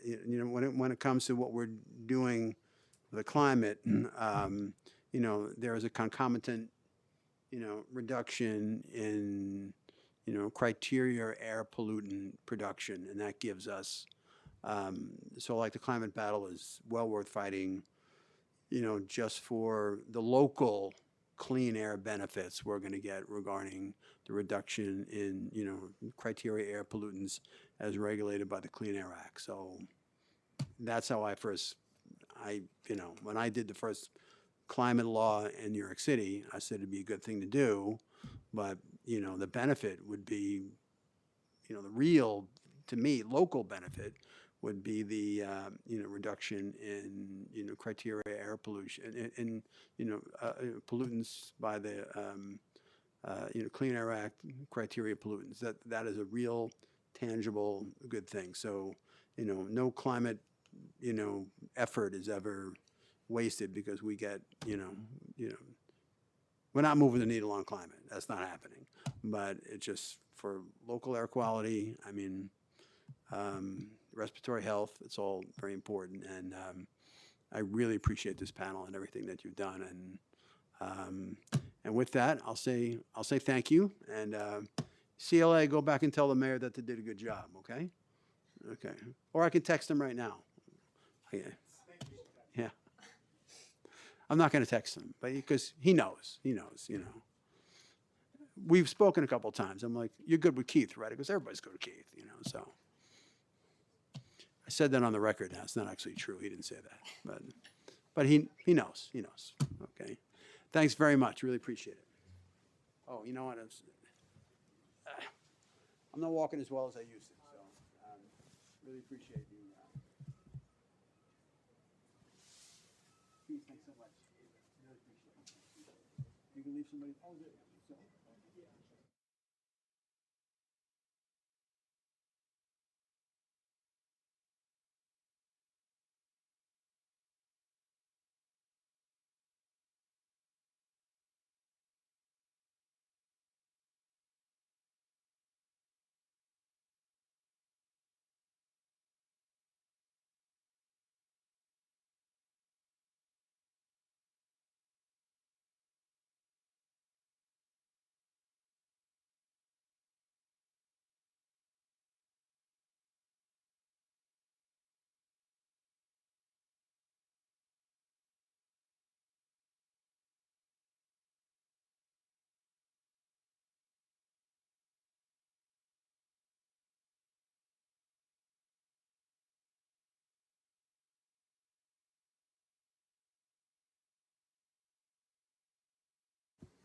okay, we're going to go right into public testimony, public comment period. I'm legally required to read this. Okay, I now open the hearing for public testimony. I remind members of the public that this is a formal government proceeding and that decorum shall be observed at all times. As such, members of the public shall remain silent at all times. The witness table is reserved for people who wish to testify.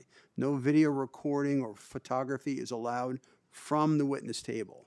Further, members of the public may not present audio or video recordings as testimony, but may submit transcripts of such recordings to the Sergeant at Arms for inclusion in the hearing record.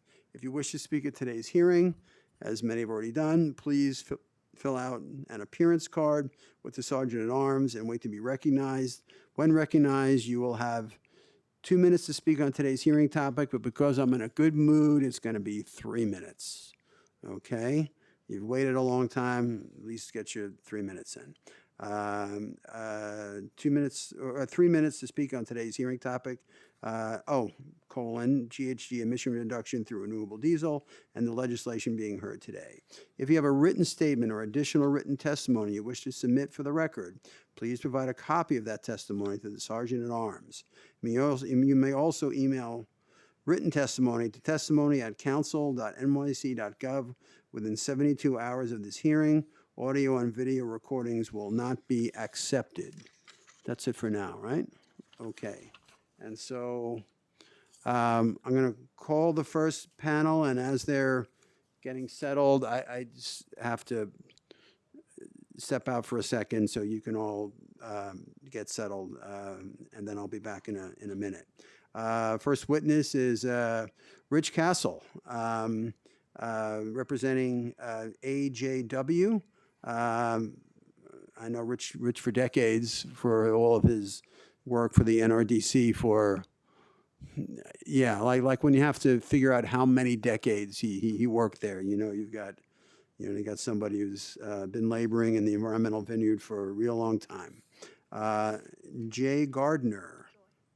Joy, pardon me. Joy Gardner, Empire Clean Cities, and Stephen Dodge. Is that right? Okay, Stephen Dodge. Okay. Also from the Clean Fuels Alliance. As I said, I just have to step out for a minute, but it's just. Oh yeah, so we're just gonna have just a brief recess until I get back. You should bring out the hors d'oeuvres now. This is a good time for them to breathe them out.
Oh, but did they give it to us? Oh, fine. Okay, yeah, so why don't we start with Rich? All right. Good afternoon, Chairman Gennaro, members of the committee. My name is Rich Castle. Thank you for the opportunity to testify today. I'm a partner at AJW. We're a decarbonization-focused policy advisory firm. I also serve on a number of environmental boards, including LCV, Tri-State Transportation Campaign, and some others. But today I'm testifying on behalf of AJW. So I don't want to repeat what's been said because the panel before us did a fantastic job. So I just want to focus on 3 quick points on why adding renewable diesel to the decarbonization strategies for both the building and the vehicle sector is pragmatic, why it's cost effective, and why it makes a lot of sense, especially in an era of federal rollbacks of standards, tax credits, and other incentives. So I'll make 3 quick points with my 2 minutes and 12 seconds. First, this is all about existing vehicles, existing buildings. As was pointed out before, renewable diesel is not competing with electrification. Where vehicles and buildings are ready to electrify, fantastic. That's the gold standard.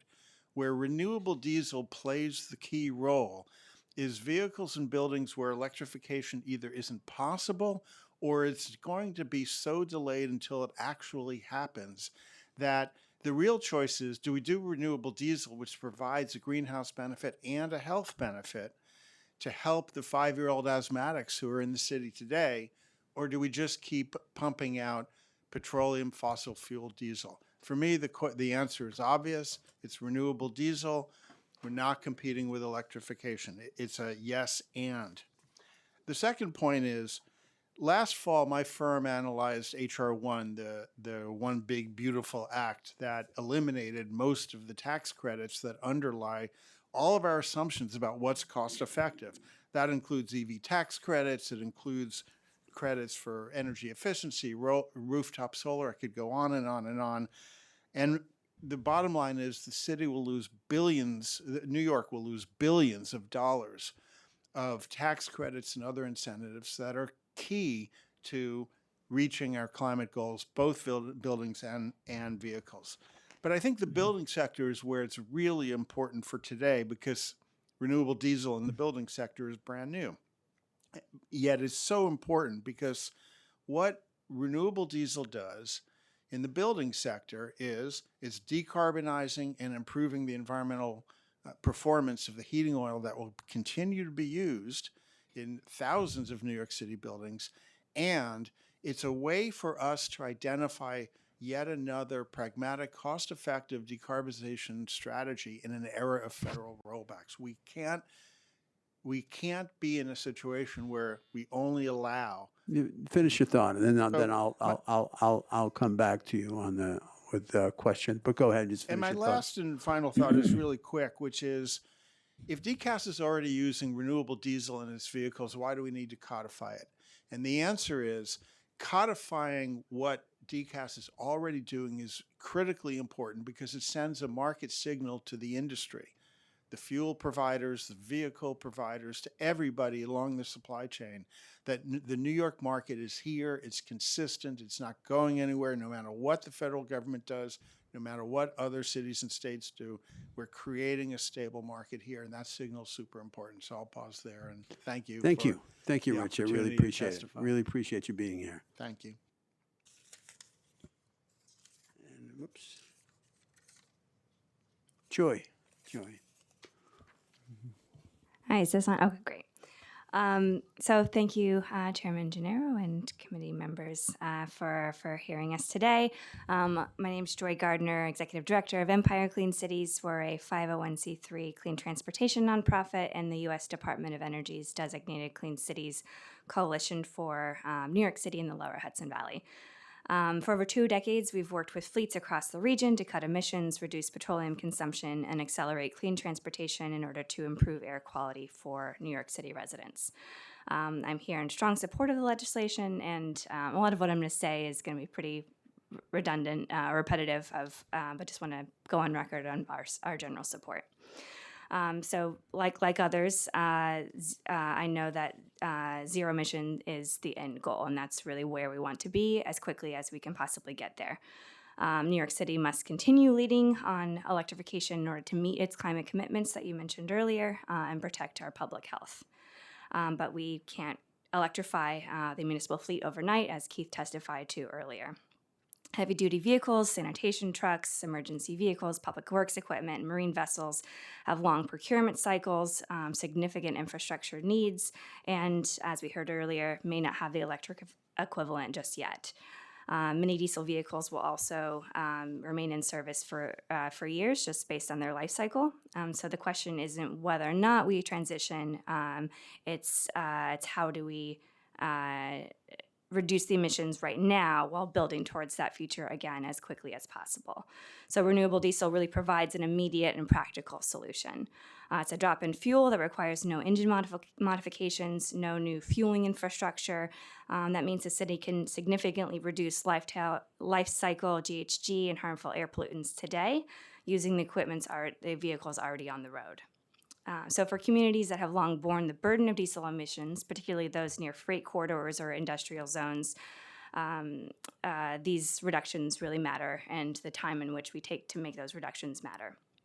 So renewable diesel allows us to cut emissions immediately while continuing to invest in charging infrastructure and vehicle replacement. So as was stated before, it's not a either and or choice. Renewable diesel complements electrification. It serves as a bridge fuel, lowering emissions during that transition period and ensuring that every remaining diesel vehicle operates as cleanly as possible, again, as quickly as possible. So if New York City is serious about meeting its climate and environmental justice goals, we need to deploy every proven tool in our toolkit. I also want to applaud DCAS and agency fleet managers for their leadership in deploying renewable diesel to date.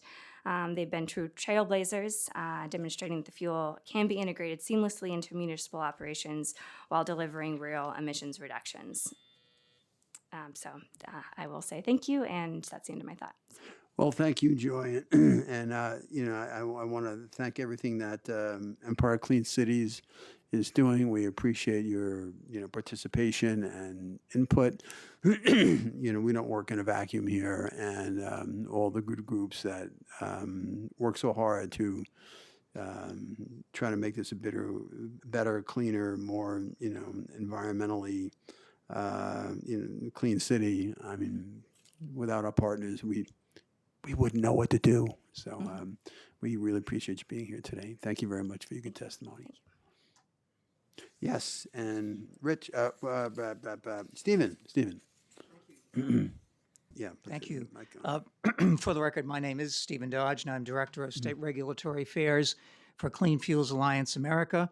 Clean Fuels represents the farmers, the producers, the distributors, and the end users for all of the products our members produce, which include biodiesel, renewable diesel, sustainable aviation fuel, bioheat fuel for thermal space heating, as well as maritime and railroad fuels.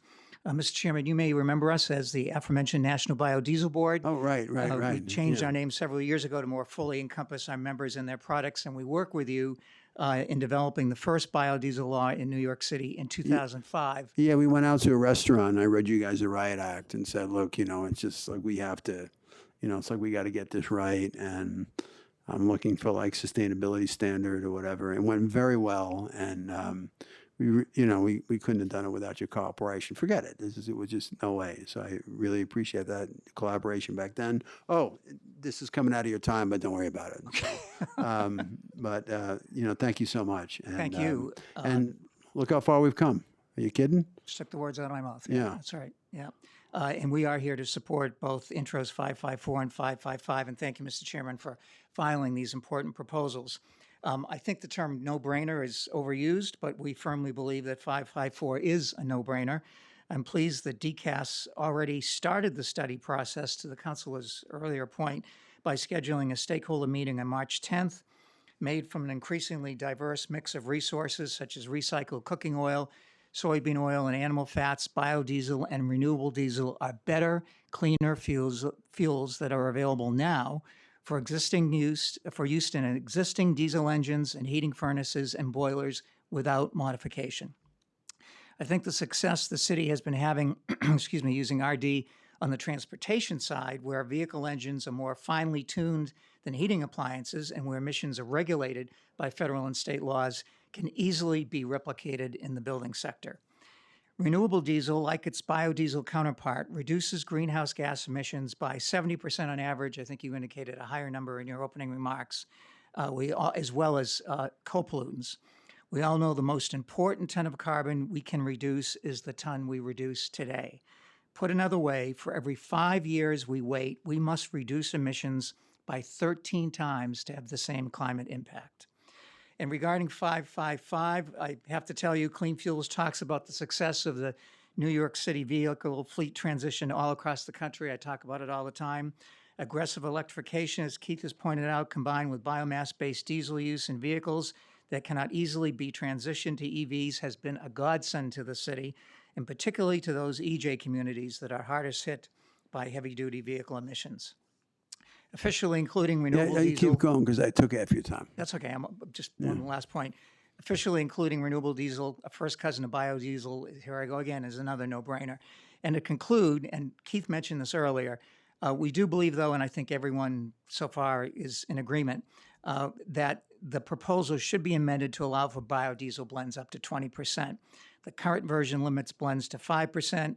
OEMs recommend blends up to 20%, and states like California, where it is now harder to buy petroleum diesel than it is biomass-based diesel, routinely provides blends of up to 20%. I think the most common blend now is B10 R90. So this will give DCAS the most flexibility to purchase fuels that are cost competitive and provide the same amount of carbon reductions. So I'm happy to take questions. I appreciate this opportunity, and we look forward to participating in the RD stakeholders meeting next month. Thank you, Stephen. Also, now, is your organization based here, or did you have to? So I'm based here, but we are based in Jefferson City, Missouri. I see. But Okay. we have Yeah, offices I in just. Best Coast and Yeah, Gulf because I'm Coast. going to say I was kind of hoping you didn't have to fly halfway across the country in order to come here. You know, No, I didn't. Just sometimes we get that. You get extra minutes if you do that. But I've really enjoyed the collaboration we've gotten. What do you guys call you? What it says right here? Clean Fuels Alliance, right? America, The yeah. Clean Fuels Alliance. We've come a long way together from. That's more than 20 years now. We've been around 30 years. Yeah. And a bunch of farmers got together about 30 plus years ago and saying we can do something for this excess soy oil Right. that we were just really throwing out. Right. and Oh, so- because you get the bean and then you just no, but the oil comes from the bean. Yeah, right? so if you look at the bean, about 80% is protein that's used for foods and different Right. things. 20% is oil. 10% of that is used for soy oil and other applications. 10% prior to it being used as a biodiesel component feedstock was really a waste product. It was thrown away. Oh, I see. So, and that's why with biomass-based diesel, and when you look at crop-based biomass-based diesel feedstocks, in addition to used cooking oil and others, animal fats, yellow grease, and so forth, the crop-based food stocks really, you don't have the food for fuel argument that you do Right. with some other fuels like ethanol, because the more soy you grow, the more protein, the more food you grow, and the more oil you produce. So that's another benefit. No, it all works, and it's great. This is all on the record, and so on we go to this enhanced worlds of biofuels that we're trying to create, hand in hand with electrification. And so this panel's been very illuminating. I appreciate your being here and waiting so patiently to testify and putting up with my antics, and so that's yeah. So thank you very much. I appreciate it. You bet. Next panel. What's that?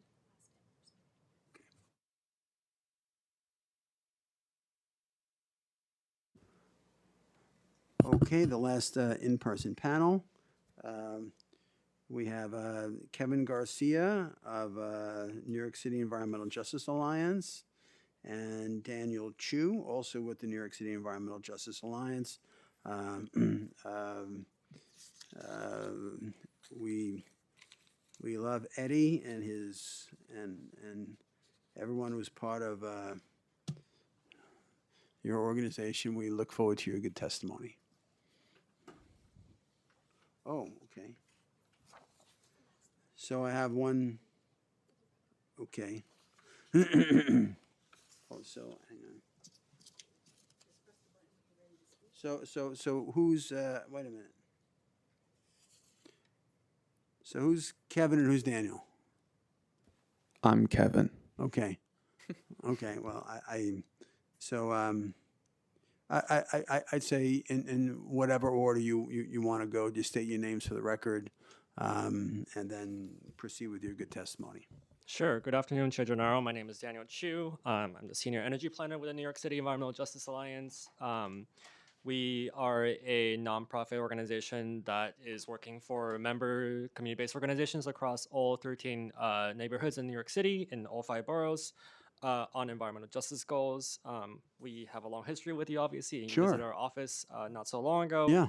But we believe that some of the substance of these bills are very concerning for environmental justice communities, and we have some very specific concerns, particularly around environmental justice, public health, affordability, and agriculture in the substance of these bills. We submitted our testimony already online in the portal, and I got it. I believe you have a copy in front of you. But I will today speak on the building side of things on local Intro 554, and then my colleague Kevin will speak on Intro 555. Okay. On the building side of things, New York City's Local Law 97 already mandates that emissions reductions for large buildings be net zero by 2050. New York City and state both have legislative mandates for all electric buildings, particularly many already in place for new constructions. The state's climate law also mandates that all state sectors must be net zero by 2050 with strict limits on how much of these resources can be offsetted as emissions.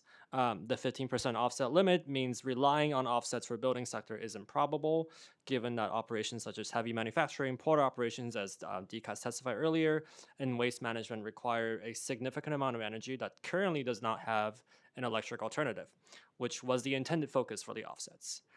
The use of renewable diesel in buildings also does not address localized indoor air pollution, as detailed on Nycc's concerns about particular air emissions in our written testimony and public health through the use of low carbon fuels. The use of renewable diesel in building operations either stay mostly levelized or in some cases increase the level of NOx emissions that may be particularly detrimental in areas that already have a high concentration of emitting resources, such as truck traffic, waste transfer stations, and peaker power plants. Children, older adults, and individuals with respiratory illnesses are particularly vulnerable to conditions of early death. I believe the American Lung Association have also submitted testimony regarding these public health concerns to this committee. Most of these infrastructures that are polluting are cited in low-income people of color communities in New York City that we represent. Unlike the adoption of low-carbon fuels in transportation solutions, the adoption of low-carbon fuels for alleged building emissions reductions is particularly concerning because it does not extend the life of polluting building infrastructures. Combustion-based boilers, heating resources have a set lifespan, typically under 20 years. By the design time, the equipment will either need substantial replacement or repairs, without evidence that the adoption of renewable diesel is any cleaner than the current use of ultra-low sulfur oil and natural gas, and without the ability or need to extend the life of this equipment, renewable diesel use as a heating oil or heating alternative will only create unnecessary market, detrimental to environmental justice communities. Thank you. Thank you very much. I'll come back once you both testified. Good afternoon, Chair Gennaro. My name is Kevin Garcia. I'm the Senior Transportation Planner with the New York City Environmental Justice Alliance. You are already familiar with us, as Daniel shared. So Intro 0555 creates a policy contradiction by requiring the city to invest in renewable diesel procurement and distribution, just as local law 140's electrification mandates have taken effect. Instead of directing capital and operational funds towards charging infrastructure, grid upgrades, workforce training, and electric vehicle procurement, if Intro 555 is passed, the city would be expanding reliance on fossil fuels, and this would lock the city into combustion infrastructure and divert attention from meeting emissions reduction mandates. Furthermore, environmental justice communities across the 5 boroughs cannot afford any delays in air pollution reduction through incremental fuel substitutes. Communities most impacted by transportation-related air pollution, particularly those neighborhoods near highways, bus depots, and ports, have waited decades for relief. Transitioning the city's fleet to renewable diesel and biodiesel would continue the harm environmental justice communities experience today for years to come. Moreover, prioritizing the city's fleet electrification can strengthen grid reliability. City-owned electric vehicles can serve as flexible loads and as distributed storage resources through vehicle-to-grid integration. Switching fuels and eliminating tailpipe emissions does not fulfill the city's mandates. Given the current climate and budget pressures, New York City must prioritize investments that eliminate emissions rather than marginally reducing them and wasting resources. The city has already determined that zero-emission vehicles are the mandate, and the use of renewable diesel and biodiesel should be limited to only hard-to-electrify uses such as shipping and aviation, and not in low and medium-duty vehicles where electric vehicles are widely available. Thank you. Well, we certainly have a lot to talk about, and so rather than have like a lot of back and forth now, I mean, we got to like get with you guys and the Environmental Justice Alliance, and to that end, asking both counsel to the committee on behalf of the staff that services this committee and my legislative director, Josh, who I want you to meet before you leave. And so I'd like the staff of the committee, along with my legislative director, to have an opportunity to hear out in great detail, after reading their, written testimony. This is a longer conversation. But I pledge to you to facilitate the conversation. That way it won't be 3 minutes and 3 minutes. It'll be an hour and a half, or like whatever it needs to be. Because we've always, we know and trust your organization, and we want to make sure that we're talking the same language and that we're understanding you and you're understanding us. And so let's get that set up. And thank you for your very, very valuable contribution to this hearing today. I really appreciate it. Oh, you bet. You bet. Say hi to Eddie for me. Okay? Okay. What's that? Oh, the script. How many people are online?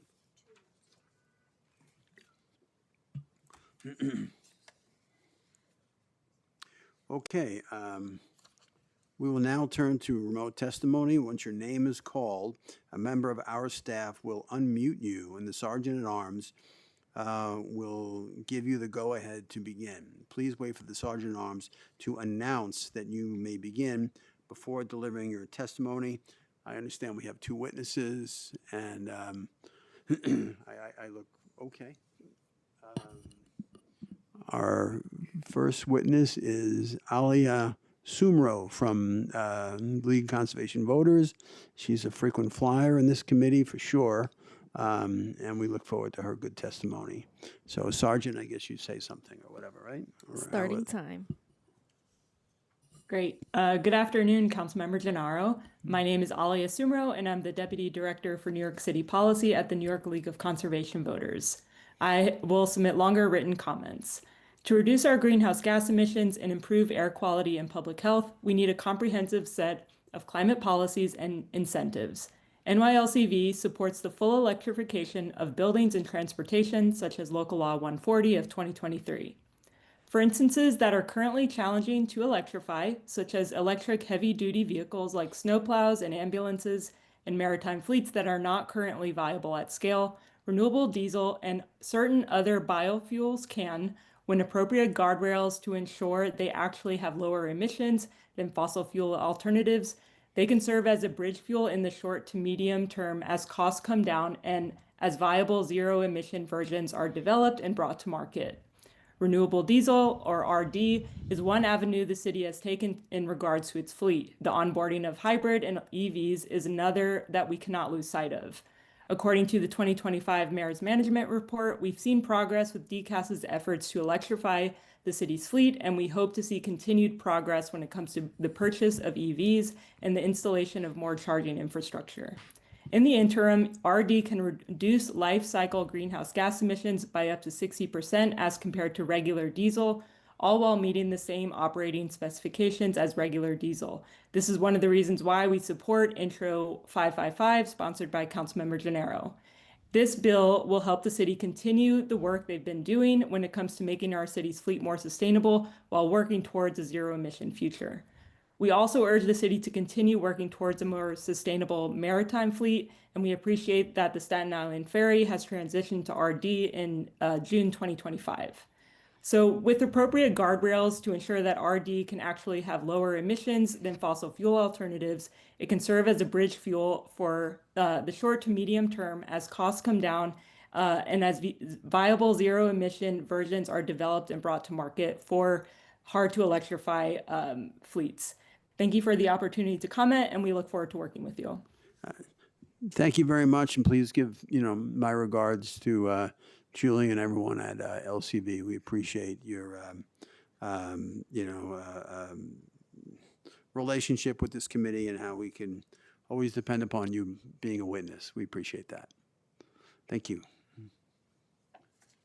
Next witness is Thomas Butcher, National Oil Heat Research Alliance. Thomas Butcher, National Oil Heat Research Alliance. You may begin.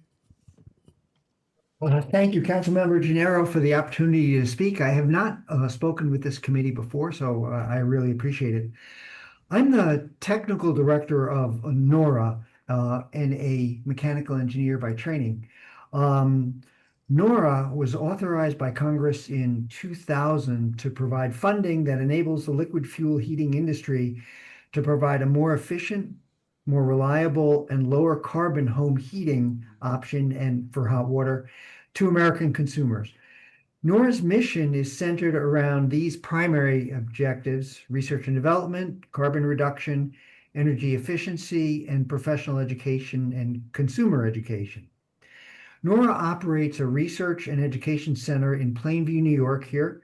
Since its formation, NORA has been very involved with R&D on low-carbon fuels for residential, commercial, and institutional buildings.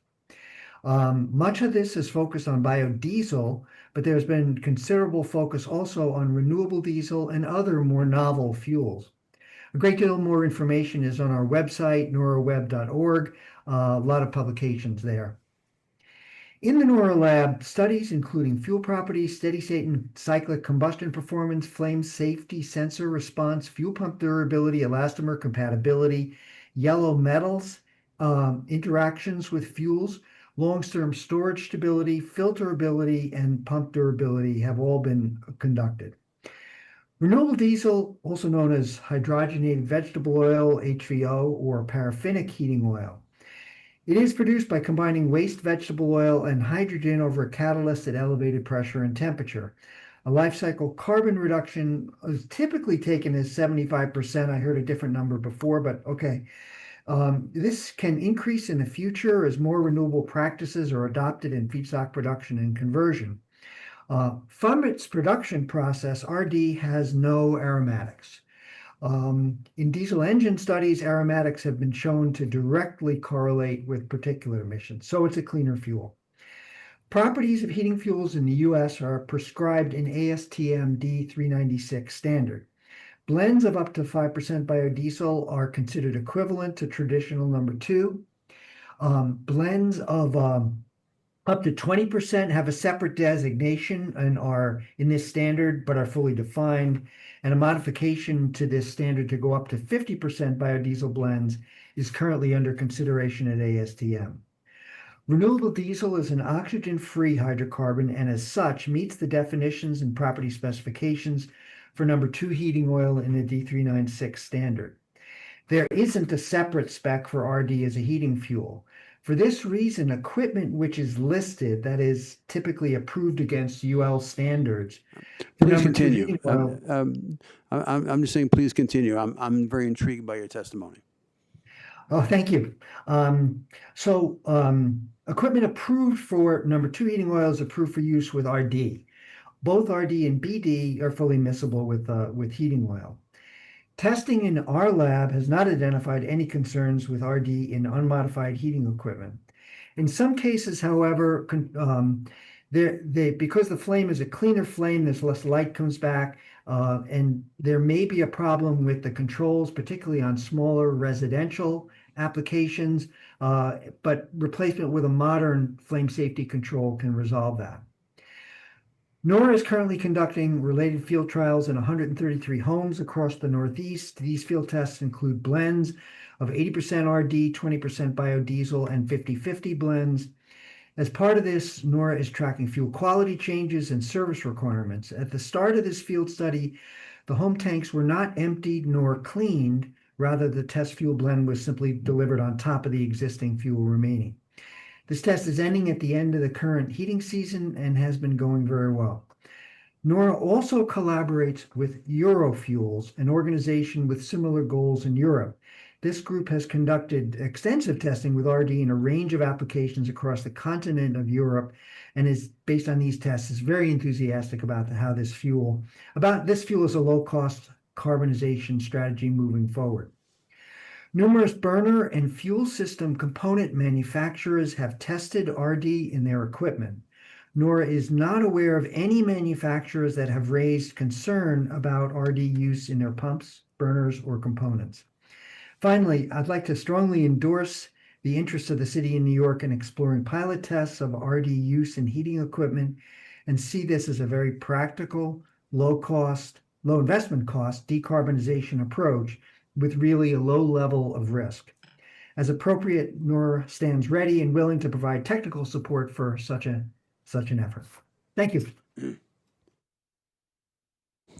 Thank you very much for your good testimony. We appreciate your willingness to give us the benefit of your expertise as we take these bills down the track, and so very grateful not only for the promise of some assistance should we need that, but also making your acquaintance and sort of building a bridge between your organization and this committee. So I think we have I think this is the beginning of a beautiful friendship. How about that? There are people in this room who will not get the reference, but I think you do. I think the movie came out in whatever. Casablanca, 1945, whatever it was. And so really appreciate your presence today and our ongoing collaboration, which begins now. Thank you. Okay. And, okay.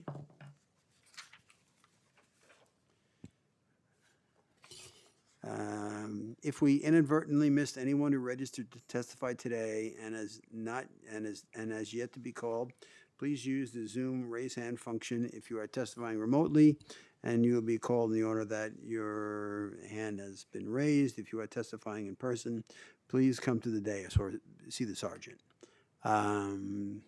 Seeing what's that? Okay. Seeing none, I will now close the hearing. Thank you to the members of the administration and the members of the public who joined us today. This hearing is hereby adjourned.